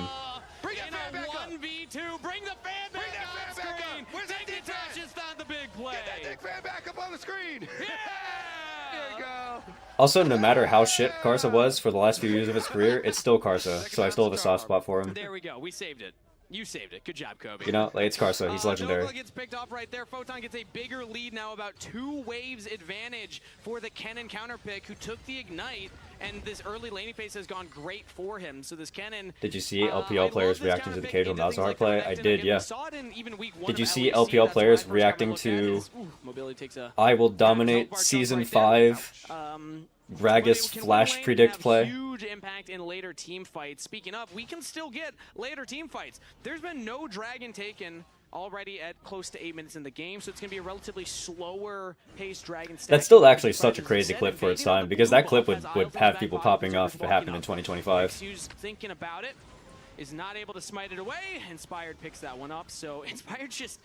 He's got no chill right now, Kobe. He's just I feel like I Will Dominate's pro career gets when you've got all these disrespected lanes, a bit. I think you should have no chill. Yeah. People say you have no chill like it's a bad thing, but this is a good no chill. Sometimes it's a good thing. Yeah. He is not giving any breathing room for XU, but actually decides to back off the Dragon for right now. There was a small... I think he was a really good jungler on mediocre teams. So, again, a slow Dragon stacking game. Yeah, honestly though, I think we're gonna be in luck, and there will be a lot of kills. So some tells me as again mobility might just be too far forward, has to flash over the wall, and that's not an ideal position for the Jinx to be in. Unfortunately, his career got ruined by Piglet. His career wasn't even ruined by like the end of his career, like the last few years that he played, like he was stuck with Piglet. But the reality is that Dom still had a career if he wanted it, and he chose not to take offers so that way he could stream instead, because streaming was like a more financially stable option for him. But he could have kept playing if he really wanted to. He just chose not to. Easy, only a couple autos there with the crystal build up for the first turret plate, and you can just trade these grubs. Yeah. Honestly though, grubs suck. Remember when Adam picked Garen at Worlds? Yeah, that shit was fire. Adam was smurfing that year. On the broadcast says that they hate grubs. Yeah. Because I was gonna say not a bad window here for Dignitas. Yes, they're behind in gold across the map, but rather than other than topside. And let's get another look at this though. Yeah, I mean, a good shove, seismic shove from Palfox into the Q here from XU, and so they get the kill. But Pantheon Ultimate inspired here with the lead with his extra level on Pantheon, and his bottom lane has, I'd say, for 100% of both games, had bot lane push. Yep. This bottom lane has just been like across the halfway line the entirety of the entire series. And so Berserker and Isles always the first to move, and they're able to get a counter kill into Dragon. Still no turret plates picked up by Diggs bot lane. And again, I just want to give another shout out. E-subs coming in. Immobility and Breezy were not the intended starters. Mobility was a great collegiate player. He played for Winthrop University, got 2 times a top 3 finish in the CLOL Championships for Winthrop. Joining them after they had a championship run earlier in 2021, but he was never really What's able that siren to, noise in the replay? I don't even know. At the tier 2 level was always just kind of I wasn't paying attention. Level. So why does Berserker have purple white 10.5 minutes into the game? Berserker, who was MVP at one point in the league and has already experienced Hold up. with Isles too. Yeah, and Isles was on Dignitas as well, so he... the Poro of Felios radar is online. What happened? Happy to be on a line Lock in. now. Lock in. We need to figure out what his rotation is. Look very fun to play with Berserker, even when they're tower diving and they're just dying. Yeah. Still look fun. They still walked out head and gold overall in this laning phase, though, despite that happening. Just shows the power of a player like Berserker. I knew him always for the team fights. That's where, like, I always saw, oh, Berserker's one of the best team fighters in the league, but... Is he he going for the? No, this is not the Man City combo. This is some other shit. You know what I know him for most? What do you know My favorite piece of Berserker content, as we get possible action here. My favorite piece of content was, I believe he did this interview with Travis Gaff. Wait, we should add an Aphelios emote to 7TV so that way people can spam it whenever I start yapping about Aphelios gun rotation. Oh, yep. As we had a gank. Yeah, Breezy's getting caught out right here. Actually, he's able to take the blast cone to safety. Now dredge line to the wall. Berserker does not have the grab time yet. Saint, though, trying to get in there. Photon in a 1v1 versus Dokla. Dokla has the ultimate, but not enough range. Can't close the gap. Photon with the solo kill. Yeah, basically what it was is, you know, you do the... Okay, he has green, white. So his rotation is purple, white, green. So he has at least purple, white, green. So we need to figure out what comes after green. On the delivery, but all good. That's basically what Like, does he have green, red, blue, purple, white? There's a little bit more to the story in the lead up. Like, is he trying to prio red, blue, and he just has green, red for no reason? Like, is that the... I wish you could see the cooldowns, because he just used Q there. I think his Q is really close to... What about this one? I think I don't know. I feel like there's got to be a more spammable emote than that. Like, if it's for gun rotations. What if somebody like made an emote that was like I know we're still being a little loose with this game 2 cast, but this is like the Aphelios icon, and then it like fades into the like tilted Poro face or something. This time around, I mean, we're still hearing in that voice comms that Dignitas, they're communicating, they're trying their best to keep in this game. Photon has a massive lead in the top lane now with 1.5k advantage individually. Red, blue. That's still just offset Yeah, by he how does. hot Yeah, lane he is has with green, Berserker red, sharing that, blue, purple, white. double that lead himself. So you would say they're currently doing their new personal best against Lion. New PR. Yeah, new Best PR is the here. best right there. As Breezy has to dredge line to the wall again and might not even make it out there. Berserker almost finds it. Flash from Dokla, though. This is a story of 2 lanes. Bot lane constantly shoved in for Dig, but their top lane Would you have picked Jinx here? matchup, For the hype moments in aura farming, yeah. Aphelios versus Jinx in Big 2026 goes hard as fuck. At least he's building correct. Does he have Stormrazor? Caught out here in the mid lane. Does he have Stormrazor LDR? Not gonna find it though. Yeah, they don't. Or Stormrazor IE, one of the two. Anything about this aftermath because they teleported away from top lane, so Dokla gets back into the game. Stormrazor pickaxe. So okay, so that's probably IE, but yeah. At least he has the right item. But yeah, the red. Yeah, green, red. It's like speed, blue, purple, white. Holy shit. But I love Shirelia's rush. So Aphelios guns came here as expected. That's what's being. Yeah, we were talking about something else until like the 10.5 minute mark, and then I just saw out of the corner of my eye that Berserker had purple white at 10.5 minutes, and I was like, we have to lock in. What the fuck is he doing? Of Aphelios is being low mobility, not having movement speed. So. Oh, but we're just gonna force a play mid lane. No flash on Saint. Remember, XU there for the follow up. And that is kill. Dicker like kind of playing the game. This game would be low-key playable if not for the fact that their Jinx, which is their entire win con, is just down 2k gold. Honestly, Photon is good. Yeah, Photon is a good player. Used, however, no Vi ult, no Cannon ultimate. Photon has been good since like 2022. Nice steal from Inspired. Pantheon always wins those if he times it right.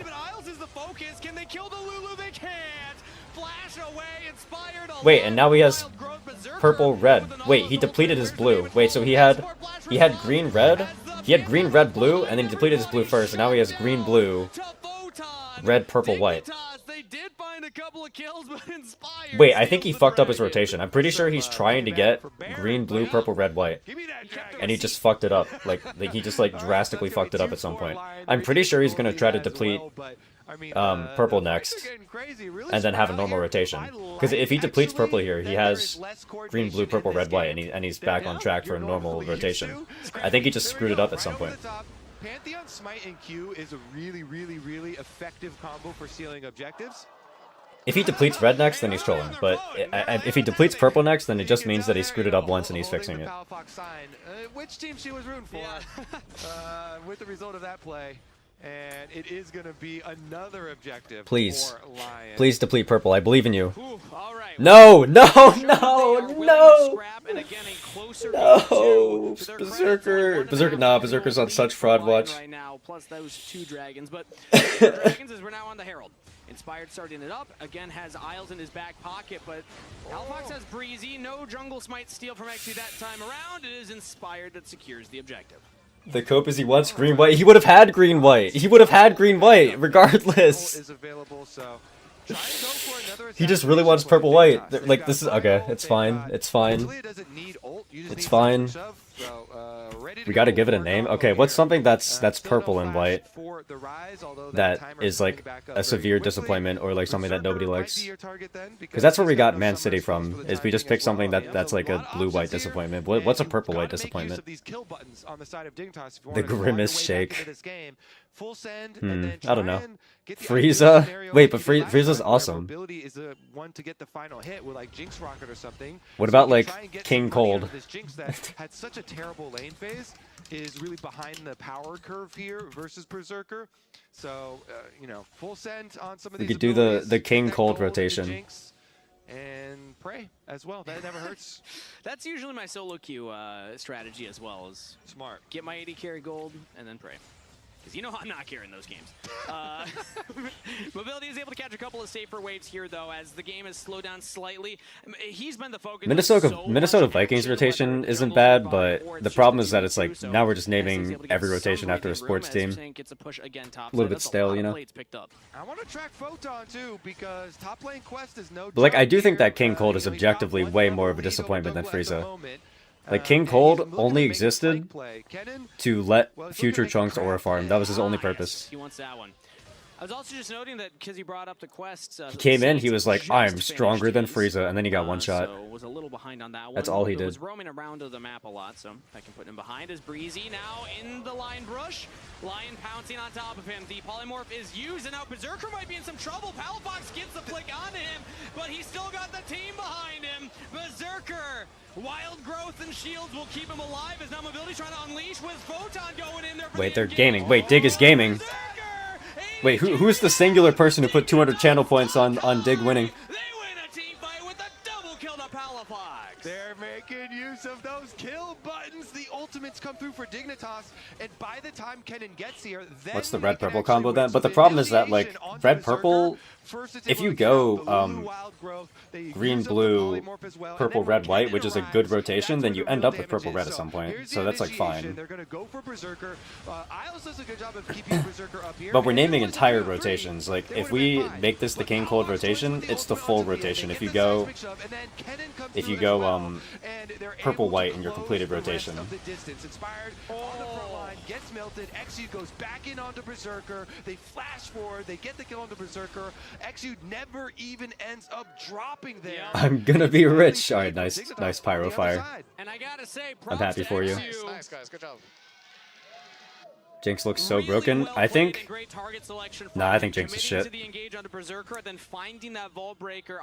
You and Kobe can both be Jinx enjoyers. I think that this champion is bad. Get in the way, but actually found the angle and was able to shut down Berserker, the big 80 carry with a lot of that gold. So more gold in Dignitas' pockets, and they actually have a lead now, Kobe. Kennen is the broken one? Yeah. Is anybody else shocked that nobody is taking exhaust into Kennen? Like, I feel like we've just, like, forgotten as a society that we can make Kennen useless later if one person on the team goes exhaust. Looking down the line, Berserker Flash has a couple more seconds, Kangas. Everyone from the Lion are approaching from the same angle. We have the Pantheon ult coming in. Is he going straight to the Dragon? It is secured by Dignitas. Now everybody onto Inspired. Wild Growth is used on the Pantheon. Breezy. Alright, Berserker has red-white. He figured it out for the team fight. He got rid of his purple. But not ready to fight as Inspired has to flash away from the seismic shove. Dignitas get the Dragon. He has red-white? Yeah, I mean, like, you get red-white by just depleting purple first. I just don't understand the value of going purple-white. I don't get it. Also, we don't know if he fixed his gun rotation yet. There's still a chance that he's got, Yeah, but like... No, he fixed it, never mind. Alright, well, now you're definitely going to be losing out overall on the play. A lot of extra gold picked up. So we only had a weird gun rotation for like 14 minutes. It's okay. He's hashtag better than aiming. Do you like Stormrazor on Aphelios? Yeah, I think Stormrazor is his best rush item. I think he goes Stormrazor and then either Infinity Edge or LDR and then the other one. And if you need heal cut, then you go Moto Reminder. But yeah. So Lion have to be very careful and try and Name it Unicorn Lemonade. They have it at Boston Pizza, and the purple shit tastes like dishwash. Mobility excited, so they can run. It is kind of funny, but I've never had it, so I can't verify. Then they can try and work around these semi-globals that Lion have. Would Collector be better before lethality nurse? I don't think so. Happening is actually Dredge line onto Isles right now. Breezy going very deep. The team's not quite ready to follow up. XU says, I guess I'll go in, as Saint has a flank. Inspired to hit it with a wild. Yep, Berserker fixed his rotation. He's got green-blue. He can pop off. On a killing spree now. 4-3-3 on the Jinx. That's one reset. If they can find more, I actually personally think at this point with these items, he can deplete purple next and then start going green, purple, blue, red. What do we call fixing a rotation? We call it fixing a rotation. They're pro players, you know?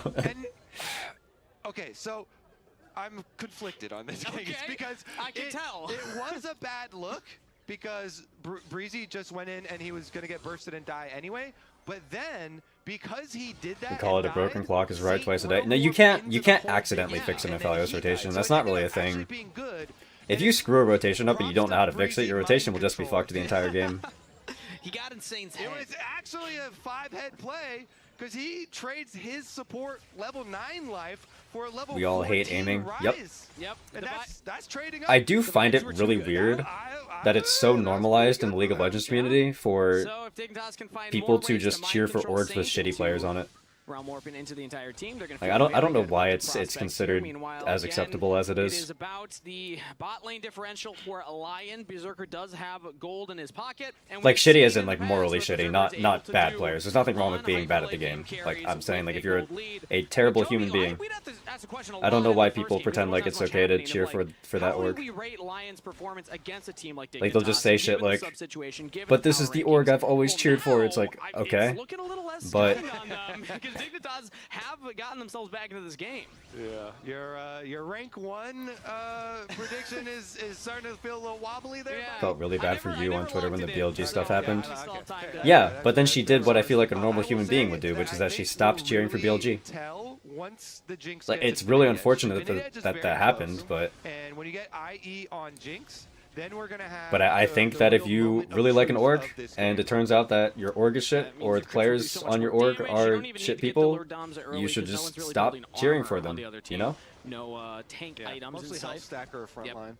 But I do Has like Poro how talked about Isles' builds Berserker were gun trying to rotation? incorporate some of the Yeah. The Mikhail's is huge for Berserker. This is basically Isles saying, it is my job. I think it's funny that that's just my thing now, because people like that. I was not expecting that many people to see the video. I thought the video was gonna get like 3,000 views. Third item. It feels like Lion understand. There's a target on Berserker's back right now. Yes, there is. All right, can their split push actually work here, though? Renekton bot side, Ryze was up on top. But yeah, it's all good. Berserker's rotation is fine now. Look, he even like, I mean, never mind. No, never mind. I mean, I think at this point Berserker should deplete purple before blue and start playing green purple. But it's fine. His rotation is fine. Look at the map. I mean, Well, it depends. His rotation is fine if his purple gun has less than 10 ammo here. All right, his rotation is fine. He's certified, figured it out. It's all good. Dignitas are going to feel very, very good. They've got multiple avenues for engage. Photon has flash on the cannon, level 16 with arm guard, with the gunblade as well. So keep track of that little rat. 5 stacks on Dark Seal. Watch for the little ninja guy.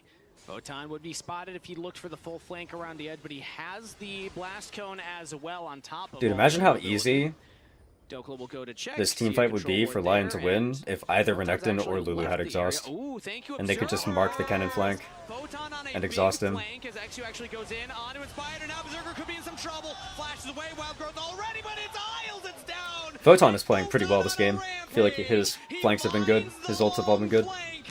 Dignitas get a pick before the dragon. He did his job in lane with the counter pick. He won lane really hard. This is my problem with blind Renekton though. Like, I don't even think it's Dokla's fault that this happened to him in lane. Like, I feel like if you go blind Renekton in this meta, you just get counterpicked with cannon and you get fucked. But they knew. They had anticipation, and that was just beautiful because that was a story of 2 blast cones. Dokla used one to go over and clear the Tri-Brush control ward, but sneaky Photon goes all the way around the back, and he found the deep super blast cone to not only burn Berserker's flash, force the Aphelios out of the fight. Lane is hard, but this amount of deficit is kind of too much. I don't think so, personally. Really expert Kennen play there, hide and seek. From It's a Photon really and hard Observers. matchup. Deathless on the flanking cannon. 405. It's not one of those matchups where you can be like, oh, I'll just sack like 2 waves and go down 15 farm. It's not one of those. It's one of the matchups where if your jungler doesn't help you, it's like actually horrendous. TCL, he had played a little bit in EU, and now we have Photon here in the LCS. As Breezy walks up into a brush, trying to get some vision down, dredge line to try and get to safety, and will do so. Decent buffer from Breezy. Would have been a bad spot to get picked right there, but I don't think Renekton is all about winning lane, by the way. I feel like that's what Renekton used to be about, but he scales better now. He can, like... Renekton's a good flanker, he's usually pretty tanky. Yeah, let's see if Dignitas can actually keep it together He here. can have pressure in lane, but he's also decent at weak siding. Like, I feel like Renekton can do a lot of things these days. But the real thing is they have such a good team fight here if they can set it up naturally and get all 5 together. And seems like they currently have not had a problem with any side lane minion waves, so it allows them to move in, get the early vision here, and get the setup they want.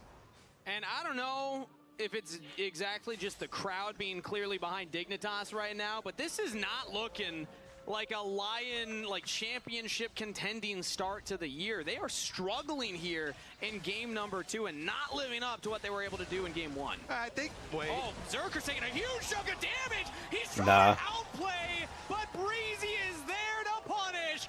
I'm glad I said what I said about Berserker before the series started. That's all I'm saying. Yeah. Right there.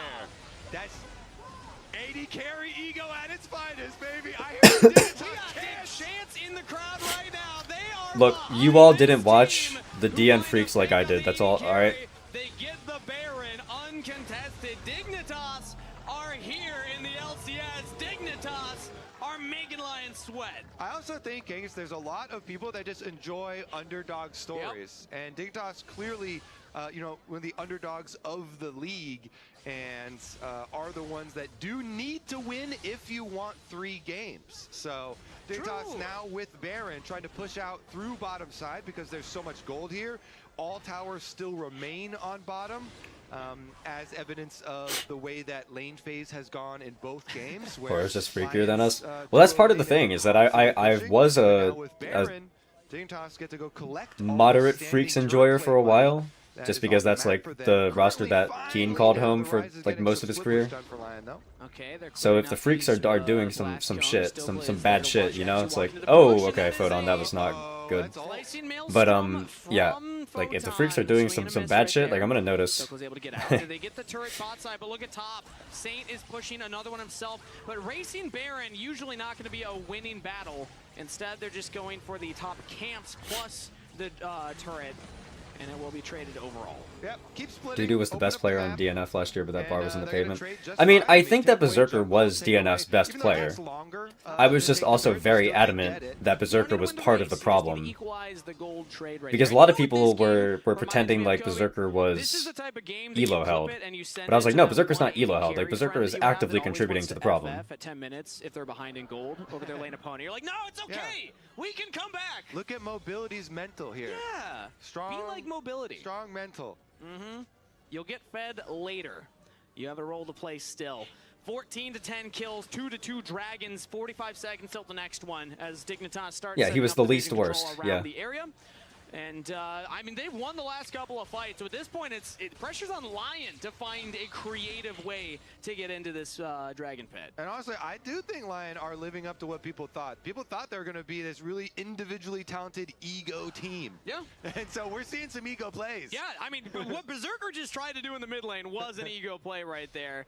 Stepping up to Mobility, who had the flash available. So Guardian Angel picked up for Berserker now. Oh. So he can full send for, again. Yeah, I mean, that's Shield Bow plus GA, and he has the flash back from the earlier play where Photon tried to get on top of him. So important to track that. Enough, he'll probably use forward. Berserker, yes.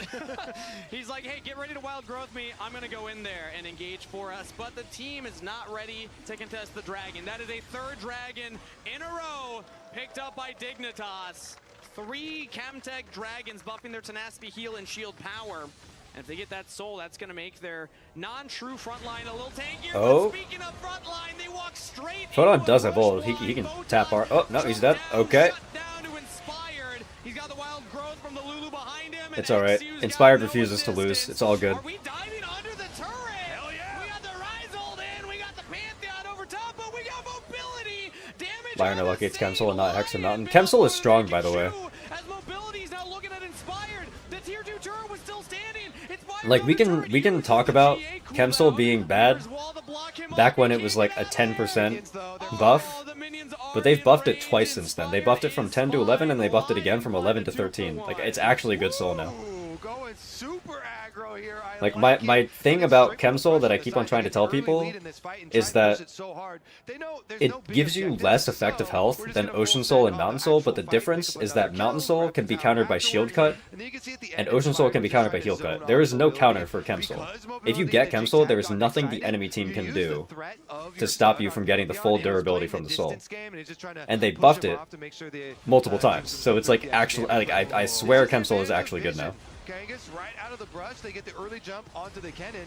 Kennen has no Zonias or Flash now. That is so huge for LYON. They get their kills, and then they want to go for more. Inspired's got GA, Berserker has GA, so they've got extra lives to spend.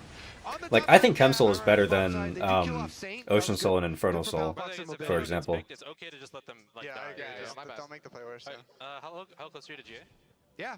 I like that, yeah. Sunk cost fallacy is one of the... Wait a second. Insane could be in some trouble. Photon, can he burst down the Rise? Oh! It's a setup for mobility with a super... Wait, he didn't even get a Sarah Shield. I'm actually pretty sure Rise wins that 1v1 if the Jinx ult doesn't hit, because he had Sarah Shield and he popped his Actualizer. I think he actually just kills Kennen there. And Photon this time around does get the full stun, gets the full combo. And this pick, of course, you know, Baron's a full minute away, so we are going to get Saint reviving in time, but it does... I mean, maybe not, because Photon does his Zonya still. And you can see Baron Vision is going to be really easy now for Dig to set up and gain control. Does Balfox look much better than last year? I mean, too early to tell. In favor of mobility. He came back, baby. 7-3-4 on the Jinx. What about this? He has no flash. He has no flash. I'm watching you. It's just solo. Jinx rocket? Beautiful. Bang! On his head, bro. 1 minute 20 on that. I'm looking at you. Love that from mobility. The crowd I'm watching you. I'm watching you. Yeah, yeah. I mean, he's communicating. The team is still. Randuin's on Dokes. Yeah, Randuin's is fine because they have Jinx and then they have Sundered Sky on buy, so you're getting value out of the Randuins. Bouncing back here, and now they have firm control around the Baron pit. Yeah, who's got the brush now? Yeah. Well, it's Dignitas. It is, yes, we can see that. LYON can't see that, as now they watch multiple members of Dig walk out to hit this wave. They'll catch their own. They also have the Guardian Angel now. So XU has his Guardian Angel. Inspired's is on timer. Oh, watch for Photon. He's looking for another flank. This time he would be spotted if he commits to it. Inspired, sweeping him out, and we'll see the Kennen. Now the Kennen is all alone. Inspired jumps onto him. He did not realize the situation. Genuinely, Inspired is trying so hard to win. Right at the Baron. So good. Oh, they're going for more. Yeah, it's Dokla trying to block him off, and it's the Pantheon ultimate over top. Grand Starfall plus mobility now taking chunk damage from the Aphelios. Dignitas do get out of there, but LYON will secure a firm position at the Baron. So now is also really hard. Like, I think you don't actually want to go. Inspired is playing really well, and Dokla is playing decently given the circumstances. Let's just risk it again, and I'll go for a Baron steal. And I guess I haven't seen Isles do anything wrong, but also he's playing Lulu, so it's like, is there much for him to do wrong? And then Berserker and Saint have both been pretty sus. Good play by Inspired here for LYON. Notice that when he caught the Kennen, he also stood on top of the center of the blast cone. So Kennen could not use the blast cone. He was trying to like, oh, I'm kind of safe because I have a super blast. There is, if you know about the. Are you talking about when Hylissang like ulted himself and then flashed forward to slow the enemy team and then he got one shot? I remember that. Again, Kennen got jumped on, no Zonias, and that has been the recipe for LYON victories here. Is Inspired, seeking out, finding the Kennen, getting the initiation onto the Kennen, stun him early, blow the Zonias early. Here we go though, round 4. It is another dragon. This time it's Dragon Soul Point for Dignitas. It's about to spawn. No Zonias on Photon, but he has the dash available. It's going to be tough for Lion to try and get in here. Inspired will take the blast. Alright, Inspired wins these. If he doesn't get one shot in the pit, he wins these. He's playing Pantheon. Now it's all Inspired in a 1v2. The team's not quite behind him. He gets pulled back in by Breezy. Oh, who got it? Smite goes through. Yep, Pantheon got it. From Inspired. Now Lion can look for the rest of the fight. Photon goes over the slice of Maelstrom, not finding anything for it. Like, people call me an Inspired Glazer, but I swear he does shit like this every fucking game. Plus the steal on the objective. Breezy's going to be desynced with the rest of the team. So will Mobility. As the crowd goes silent, they were cheering for Dig. But this time around, it's Lion getting the team. It is impossible to glaze Inspired hard enough. Dude, when in my Worlds videos, the EU fans told me that I was like way overrating Inspired. Like, all of EU told me that I was delusional about how good Inspired was. Mute your mic when you blow your nose, or whatever you just did. Yeah, my bad. I'm not allowed to blow my nose in Big 2026. We get canceled for blowing noses. Lion paid handsomely to get Inspired on their team, and it was well worth it. Yep. Don't be sick. Yeah, my fault. About, oh, are they living up to expectations? Are you getting what you expected from him? That is some MVP stuff there. He finds Kennen over and over in multiple team fights. He's able to steal away objectives. Yep. Can you get a TLDR on first Lion game? First Lion game, Lion was extremely dominant. On stage there. Great from Inspired. You know, Photon was able to find the really long. And then XU stole a Baron. And then Dig randomly won a bot side fight, and it got dicey for like 2 minutes, and then Lion won anyway.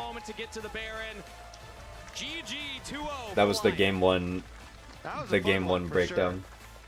Yeah, I mean, Dignitas, they worked hard for it. I will say they gave us 2 I got 32 channel points from the Gamba. Yep. Number 2 was pretty close. Yeah, it definitely was. In the end, though, Lion with the 2-0. They were making some ego plays, having some fun, testing some limits out there, and they get the. That was a day of LCS. Yeah, we got the Lion 2-0 as expected, but I think that both games were a little bit dicier than maybe you would want. And then Fly looked pretty good, yeah. I'm excited to see how Fly does. They might just be a top 4 team. Yes, sir, and we have Berserker back in North America. A present from the Lion. He was like a top 6 or 7 jungler in the world last year. Inspired was a top 5 jungler in the world last year. I got a quick question right from the get-go. How does it feel to come back? It was kind of haphazard. I think your top 5 for the year last year was Canyon, Owner, Tarzan, Kanavi, and Inspired. You can kind of put them in whatever order you want. Well, not in whatever order you want, but you can, like, those were the top 5. And then I think Cuz was number 6. I'm trying to my best this year and like trying to perform best. Yeah. You talk to me a little bit about that, because when you were in North America, won an MVP, people remember the iconic image of you running around with the trophy when you were with C9, and you wanted to be able to get that back to that level. What's something that you want to be able to prove to yourself and to the fans out there? I mean, you mean the reason I Did you watch CBLOL today? I watched the Los versus Furia game. What's like a goal that you have for yourself? I didn't watch any of the other games, but I watched Los versus Furia. I saw Zest clap the shit out of Gigo. It was great. He solo killed Gigo like 4 times. I mean, that's not all that why reason to I came LCS. I mean, yeah, Inspired has never had a bad year in his entire career. He was great on Rogue, he was great on EG, and he was great on Fly. In the LCS, so why not, you know? So I just like play with him now.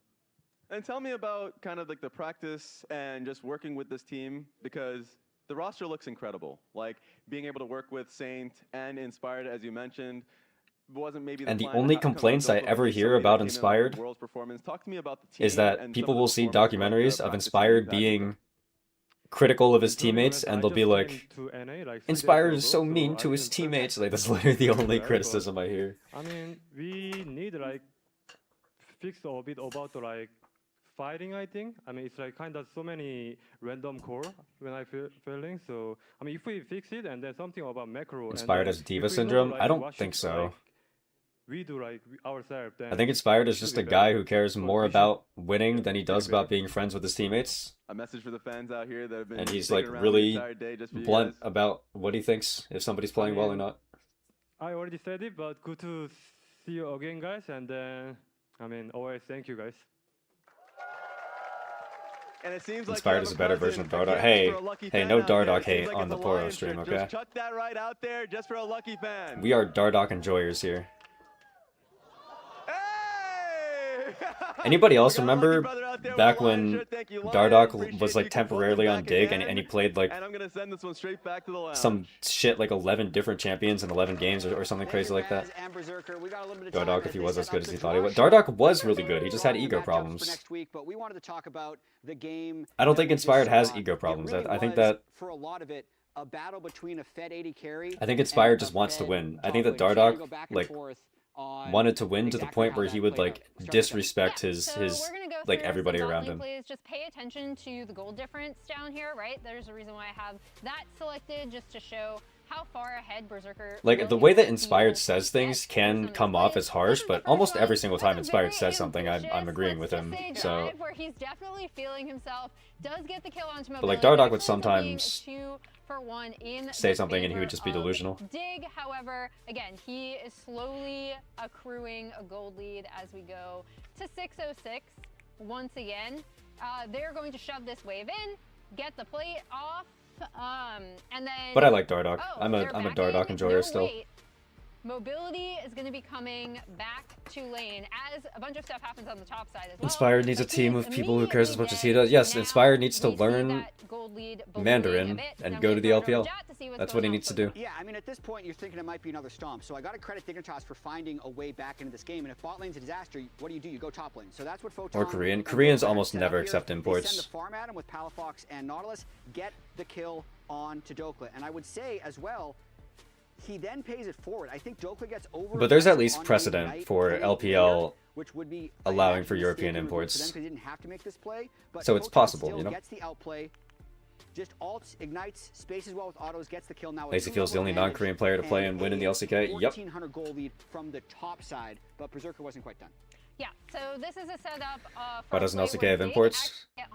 They just don't believe they need them. Flies in and immediately Breezy is dead. There are a bunch of regions that are like very anti-import. We see that gold lead ever increasing, and then the final play that I'm going to pull from this side. Like VCS is also very anti-import. You rarely see Vietnamese teams ever importing. Right? This happens around the time that we see that solo kill up.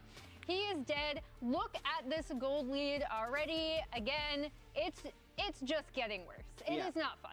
But the game did start turning around essentially when Dignitas was successfully able to target the really fed Berserker in these fights.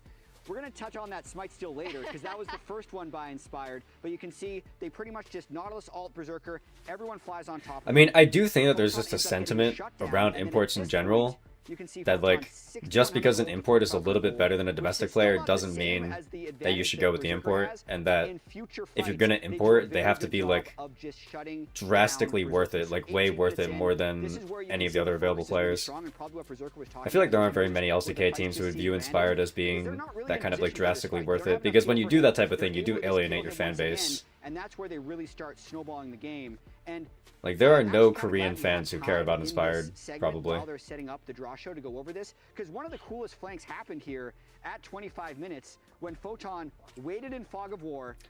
I bet Los Ratones went for KVBQ today. You know something I noticed that it was kind of depressing, but when Los Ratones won today, nobody on their team actually looked happy. Like it was weird.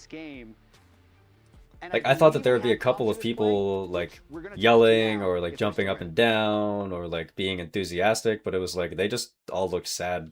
Okay, just like Velia cracked like a slight smile. Okay. Reckless like hugged two people, but like they, I don't know. I think Kennen is flanking. I want to look for Kennen.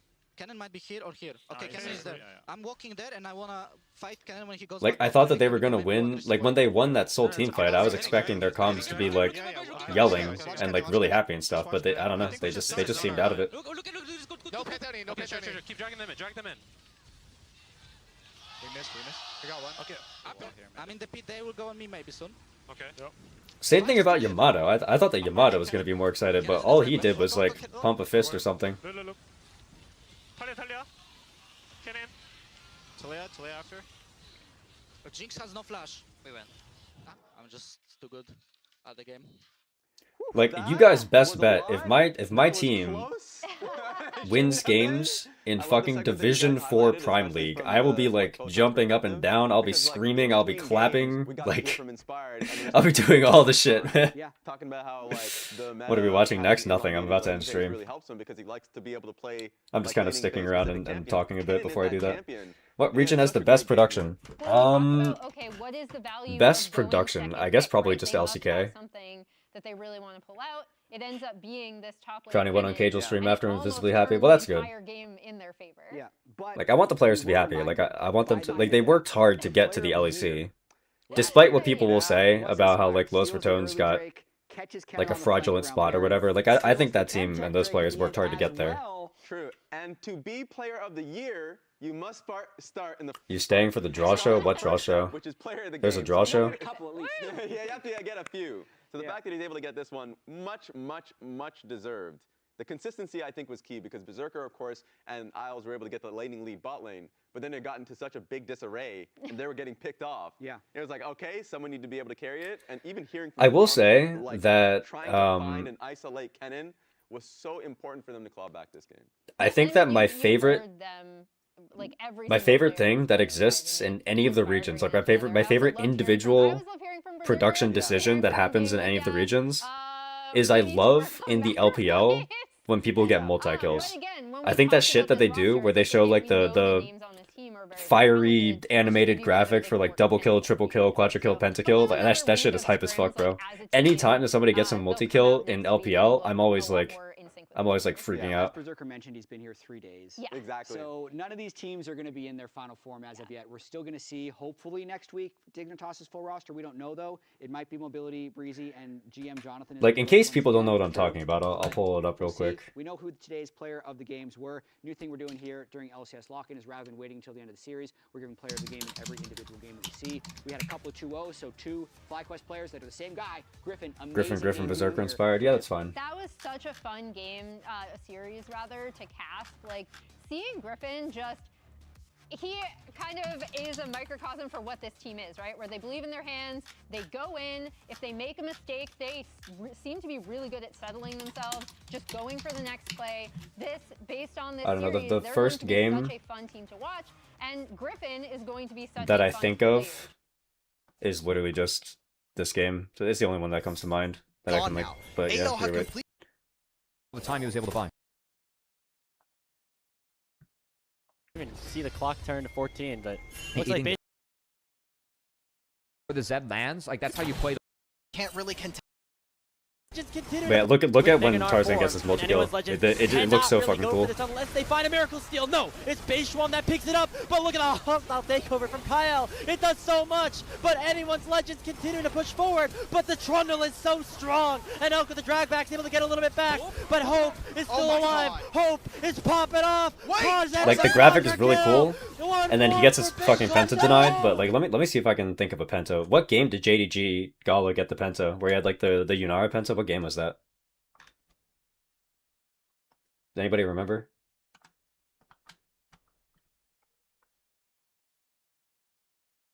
The very first one. Okay. I'll find it. Let's see.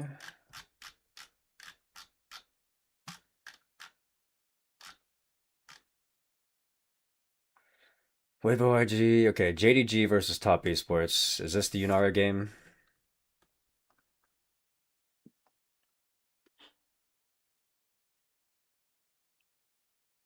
Yes it is. Okay. 我的妈呀，老奎没有用啊！ It was like a bot. I think it's here. This is it. 但是确实留不住人，69。进度在慢慢拉扯。是的，在这位置 Q3W 没顶到，那没办法了。沙皇这位置怎么办啊？石屯把他给卡住了，石屯玩的还很稳，结果石屯交了个闪，因为鳄鱼在带中路。进度太稳了，一点机会都不给。巨大优势还有纪律性，那给你了呗，那分给这种距离他不打，他交个闪跑了。哎，第二时间发条拉2个石屯再打回来，奶油想换一个红 Q 又有中亚。 连着风月坐进来也没有办法带走红 Q， 最后剩下一个剑五杀了，又要五杀了，嘎啦，嘎啦，拿五杀像喝水一样简单吗 Yeah, like this is like in the moment, if you're really invested in a series and those graphics show up for multi-kills, it's hype as fuck. And then like sometimes after a pentakill, they'll usually flash to like a player cam afterwards. Like it's. I remember watching this on Aragon stream. He's such a vampire glazer. He's right. Vampire deserves all the glaze he's getting. He was really good in 25 and so far in 26. Oh, it's okay. You saved it. Up first. Shopify. And their opponent for week 2 of the Swiss stage. Why are they doing this, by the way? Why don't they just have scheduled matches where like everybody plays everybody type of deal? This is incredible, honestly. That means we got Sentinels. So. Well, spoilers. Let's draw the next 2 as well. And then we'll get your thoughts on it as well. Shout out to the crowd again. They were They have Swiss? Oh, okay. That's fine. I completely forgot about the format. Dignitas for the next opponent. So actually, you were excited about that. Tell me why you would rather play against Sentinels than the other 2. Well, I think TL being in the lower bracket is pretty scary, so no one wants to see them. And I think Sen has like a lot of my former teammates who I want to beat, so yeah, it'll be fun. All right, cool. Well, there we have it. The 0-1 draw for week 2. Inspired, you're Tabe and Gala on the same team has to be something. Isn't this the second time Tabe and Gala are on the same team, by the way? Weren't they both on RNG together? I don't know. It would be fun to play against FlyQuest, I guess. Yeah, maybe we get FlyQuest. Little rematch with the old org. Let's see if you can do it. If you wouldn't mind drawing the first matchup for the 1-0 teams of LCS Lock-In Swiss Stage Week 2. And it is going to be Cloud9, the first team drawn, with their opponent, LYON! Cloud9 versus LYON, alright. All right, before we draw the next one, how do you feel about it? Pretty good, probably the best team that we could face, so we'll see how it goes at the beginning of the season. I think they played a lot together already, and we played like maybe 3 days of stream so far, so it's gonna be interesting. All right, it's going to be a tough matchup. Let's see what the next matchup is from the 1-0 teams to round out the rest of the Week 2 bracket. FlyQuest will be taking on the last remaining 1-0 team, which is Disguised. A lot of young players on that one. So FlyQuest versus Disguised, what do you think? No problem, FlyQuest. No problem, FlyQuest. What do you think, XU? No problem, FlyQuest? No, I got to root for DSG, you know? Hopefully they'll win. No problem for the draw. No problem. I don't know about the game. No problem for the draw. No problem for the draw. All right, that's it. We got our matchups for next weekend. Thank you again, XU and Inspired. I believe. All right, so I guess we end up with C9 versus FlyQuest as our 2-0 draw. I believe you're correct. I have a tweak for Mark Zimmerman. Let me look at the rest of this format. I need to brush up on how this format works. Okay, so Yeah, he decides to. So when Inspired says, you know, it would be cool. So yeah, it's Swiss Stage. Mark's like, done. Boom. Not doing that. And then he grabs the balls. He runs away, and we just that's it. That's it. Yeah, DSG would play C9 because that would have been that's the draw that I wanted. That's the only thing I want. Honestly. How does this work? Bottom team is immediately out, it looks like. Bottom team is out, and then the 6 and the 7 play in a best of 3, and then whoever loses that is out. It's Swiss anyway. And then you have 6-team playoffs that are all best of 5. This format's okay. I'm actually okay with this format. This format is fine. The craziest thing. Yeah, they're making the bracket right Could be now. hype. We're gonna have the exact schedule fairly soon. They need to set the days. Yes. So stick around for that if you want to know right away, so you can set your calendars for what's happening. But So unless Cloud9 are massive chokers, they have a free ticket straight into the winners bracket. That's the other winning matchup. That's going to be a really interesting game to Berserker's point, because C9 does still seem like the best team in the league. That's true. Yeah. I mean, I am going C9. All right, am well, really curious to see again, since they didn't have I guess that's all for me this time. No more co-streams this week. Yep. LCP is not happening until Friday. LCS not happening until Saturday. Is there a level difference between C9 and LYON really that big? I think so. Based on what I saw from the first games, it feels like C9 are way better with their objective setups. They just seem like a much cleaner team, that they're all more on the same page. That one is a good matchup. Like, here's the problem with Shopify.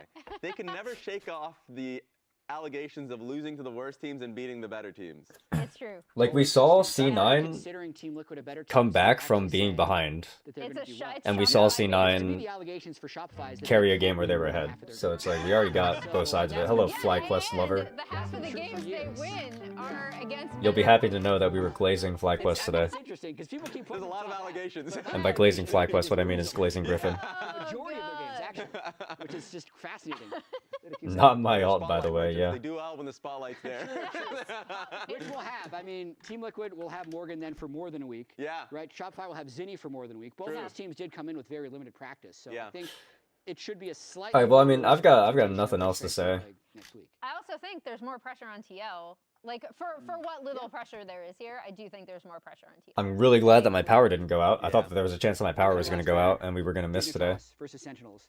I'd say way more pressure on Sentinels. There's a lot They of pressure already on lost to Sentinels. PSG. Yes. They're then playing Dignitas, who might still have subs. Yes. If they started the season losing to the two teams that didn't have full rosters, That is insane. as a full roster, I don't even want to hear it. the pressure is crazy. Oh, for them. I guess other thing I And can the upside mention. is like not even there. Most Because they did what they likely, were supposed to. if my So, power continues to not go out, It's crazy, especially with like the concept of bringing in the there will be three scrims with players my from PSG. team on Impact Monday will and always have a Tuesday. lot of expectations Let me throughout his look at our career on schedule. himself.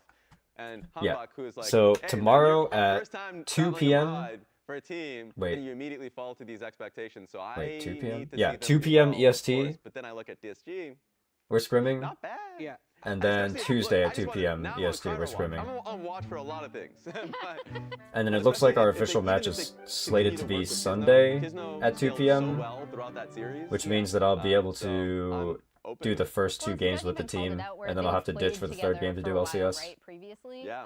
But yeah, and if you guys are so interested to see how my team the, looks in scrims, kind then of improvement. yeah, it'll be over on the both course Twitch of and the YouTube. series, where I thought Kisno had a We stream really full rough comms, full first draft game, combos, and then everything. kind of We're very steadily, open. Like, got more So well coordinated with the team as Yep. that series went on. I thought it was pretty. that's that. Kanks and I are on the same Okay, page. I'm saw outta here. him. Yeah. I need He's to grill there. him about Shopify. He's getting a microphone. He's getting